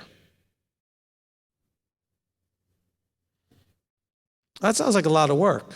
Well, who said it was going to be easy? My pastor did for 25 years. Well, why'd you listen to him or her or whatever? You're not there anymore. Time to get your thinking right. Next. I'm sorry, I just feel like you've spent most of your life being coddled with these things. Okay? And maybe you just need to hear it straight. And if you can handle it, you'll get somewhere. If you can't handle it, you'll quit and you won't get anywhere. All right? Okay. And some of you are walking around going, well, I can handle anything. I just want the hard truth. Really? Well, come to me. We'll see. That's not a threat. That's the way I deal with people. Either you're going to get I'm not going to play games with this is your life. Okay? I'm not going to sugarcoat it. I'll be as nice and gentle and respectful as I can, but I'm going to tell it to you straight like it is. Now, sure, I'm having some fun here. I'm blasting away at the mic. If we were face to face, the message would be just the same. I might package it a little gentler, knowing you're sitting in front of me, and I don't want to just completely crush you in front of me, but I want to get the message still across. You need to do this. This needs to get fixed. This cannot be, because when you come to me with blah, blah, blah, blah, then it comes down to, oh yeah, that's what, because somebody will come to me with a problem, and I give them the answer, and they go, oh, my wife will never let me do that. I'm like, oh, I wish that I'd known that from the beginning. We could have started with the first real problem you have. Okay? Torah observance is not your problem. Vertical alignment is your problem. You do all the Torah you want. If you're not going to get vertically aligned, it's not going to help anything. Okay? Guys, it's time to man up. And not the man up like the tough guy. I mean the man up that's Yeshua-like. Lay down your life. Be the greatest servant. Gird up your loins and wash everybody's feet. But you're still in charge. You get to make the decisions. Okay? Oh, we need such a reset. Got to hit that reset button. Okay? We need a factory reboot. All right, next. Well, it's 10 o'clock. I don't know. Are we good? Oh, man, I got so many notes in my own thing here. You can clap. That's fine. All right, look, there's a lot more we could cover in here. It talks a little bit about the Pidyon HaBen. It talks a little bit about the calendar. I don't want to open that thing right here. I mean, there's lots of things going on. Lots of things to Torah portion. I think that's enough. It's 10 o'clock, and we can go with that. If you didn't get your question answered, I am sorry. Sometimes you just need to go off and get to where we need to get to. Okay, some people here need to get to bed. Okay? All right, so it is after 10 o'clock. If you do need counsel, you do need questions to be addressed, please call. All right? I'll tell you what you don't do. Don't email me. Not because I don't want the email, because you'll get mad at me when I don't answer it, because I don't even look at my email anymore, except to look for things that people have called me and told me, I'm emailing you, it's something you need to sign or whatever, because we have papers and things that happen to go on with some of the business dealings that we do when we have to deal with things. And so I tell people, if you're sending me something, text me, call me, do something to let me know you emailed me, because I won't see it. Okay? Smoke signals, all right? Because I get several hundred a day. And it's impossible to keep up, all right? So call the office here. We have a staff that will answer. Ask them first. They are empowered to answer most questions. If they are not qualified and they would know and hopefully self-edit themselves, then they will pass you up to me. Or if you absolutely need to talk to me, just tell them and they will try to get me on the phone with you, okay? We have a new phone system we're getting implemented here where it'll be a lot easier to get me a call transferred no matter where I'm at, if I'm available to take it, whether I'm here at my home office. And so it's going to be a lot easier to do a lot of things as the new phone system gets implemented. Keep that in prayer that thing goes without too many hiccups, okay, as we get our new phone system hooked up. Even the ability to potentially roll it over to people that are in the leadership that aren't even here, that are in other states, and they can maybe take turns, especially towards the West Coast, taking some of the later calls that come in. Okay, so we're going to start sharing the burden a little bit. Am I getting this right? Because you were in the conference call today. So Manny said yes, because, these are all things that we're using technology to leverage as best we can. All right? Okay?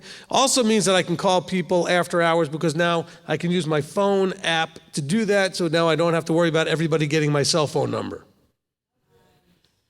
Because when I call from the app, it'll have the office's phone number. It'll say MTOI headquarters or whatever it'll say. All right? Which makes it easier for me to call people. Because sometimes people leave a message and say, hey, can you have Rabbi call me after 8? Well, that's great if I'm here. If I'm home, I don't want to do that, because so many people out there somehow now have my phone number. And I don't mind that, except that they just feel now they have license to call me whenever they want. If you have my phone number, you do not have license to call me whenever you want. I called you from that phone number because it was convenient for me. You need to get permission to call that number, okay? Now, a few of you have permission, because if you're in the leadership, I've told you can now call me on that number. But please just don't use that number, just because I called you on it, all right? Okay, that being said, I think it's going to wrap it up. Who wants to close us in prayer? Well, you already opened us in prayer. We're not going to go there again. Okay, where's the mic? Oh, Manny has the mic? Okay, get the mic and bring it over to... Yeah, Rabbi Tom seems to want to do it. Bring it over to Rabbi Tom.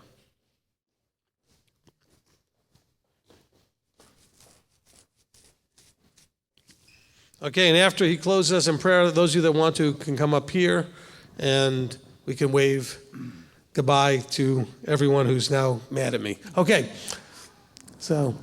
Rabbi Tom, go ahead and close us in prayer.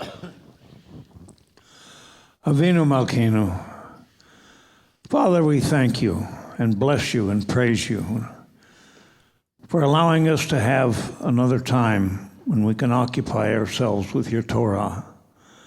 Father, we pray that the lessons that we learned here this evening and the lessons that we'll learn as we meditate on your Torah throughout this week on this Parsha will penetrate our hearts and minds. And Father, we ask you that you can give us an even greater zeal and love for your Torah than we have now. Father, we also thank you for feeding us with your word and with the bread of heaven, who's Yeshua, our Messiah. And we thank you, Father, for all the blessings that you've given us. We thank you, Father, for Beth Shalom and MTOI. And Father, we thank you for the family, the mishpacha that makes this organization up. Father, we ask you to hear and accept this prayer and bless us all as we bless you and thank you and praise you for every opportunity that you've given us. We ask you to hear and accept this prayer. B'Shem Yeshua Meshikenu. Amen. Amen. Amen. Okay, thank you, Rabbi Tom. You can bring the mic. Well, actually, Steve will grab it, and you can give that to, you can give it to Marty, I guess. Okay, so those of you who want to be up here, come on up. Yeah, Steve, just bring it back there to Marty. He's going to take the mics anyway. We'll just use this one to finish out.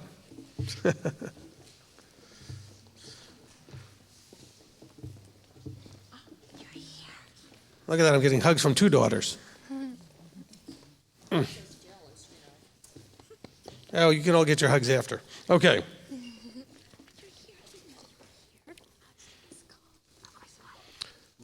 All right.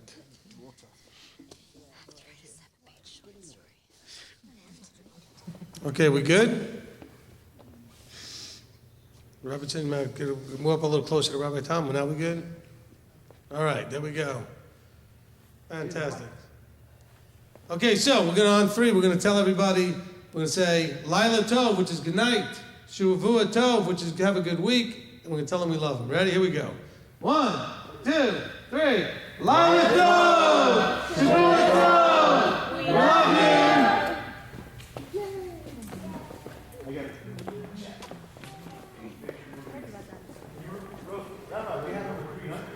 What? We had 300. Wow, we broke 300 today. Wow. All you had to do was... No, apparently more people needed to be there. But it's due in 2 days. I don't know. How many do we have?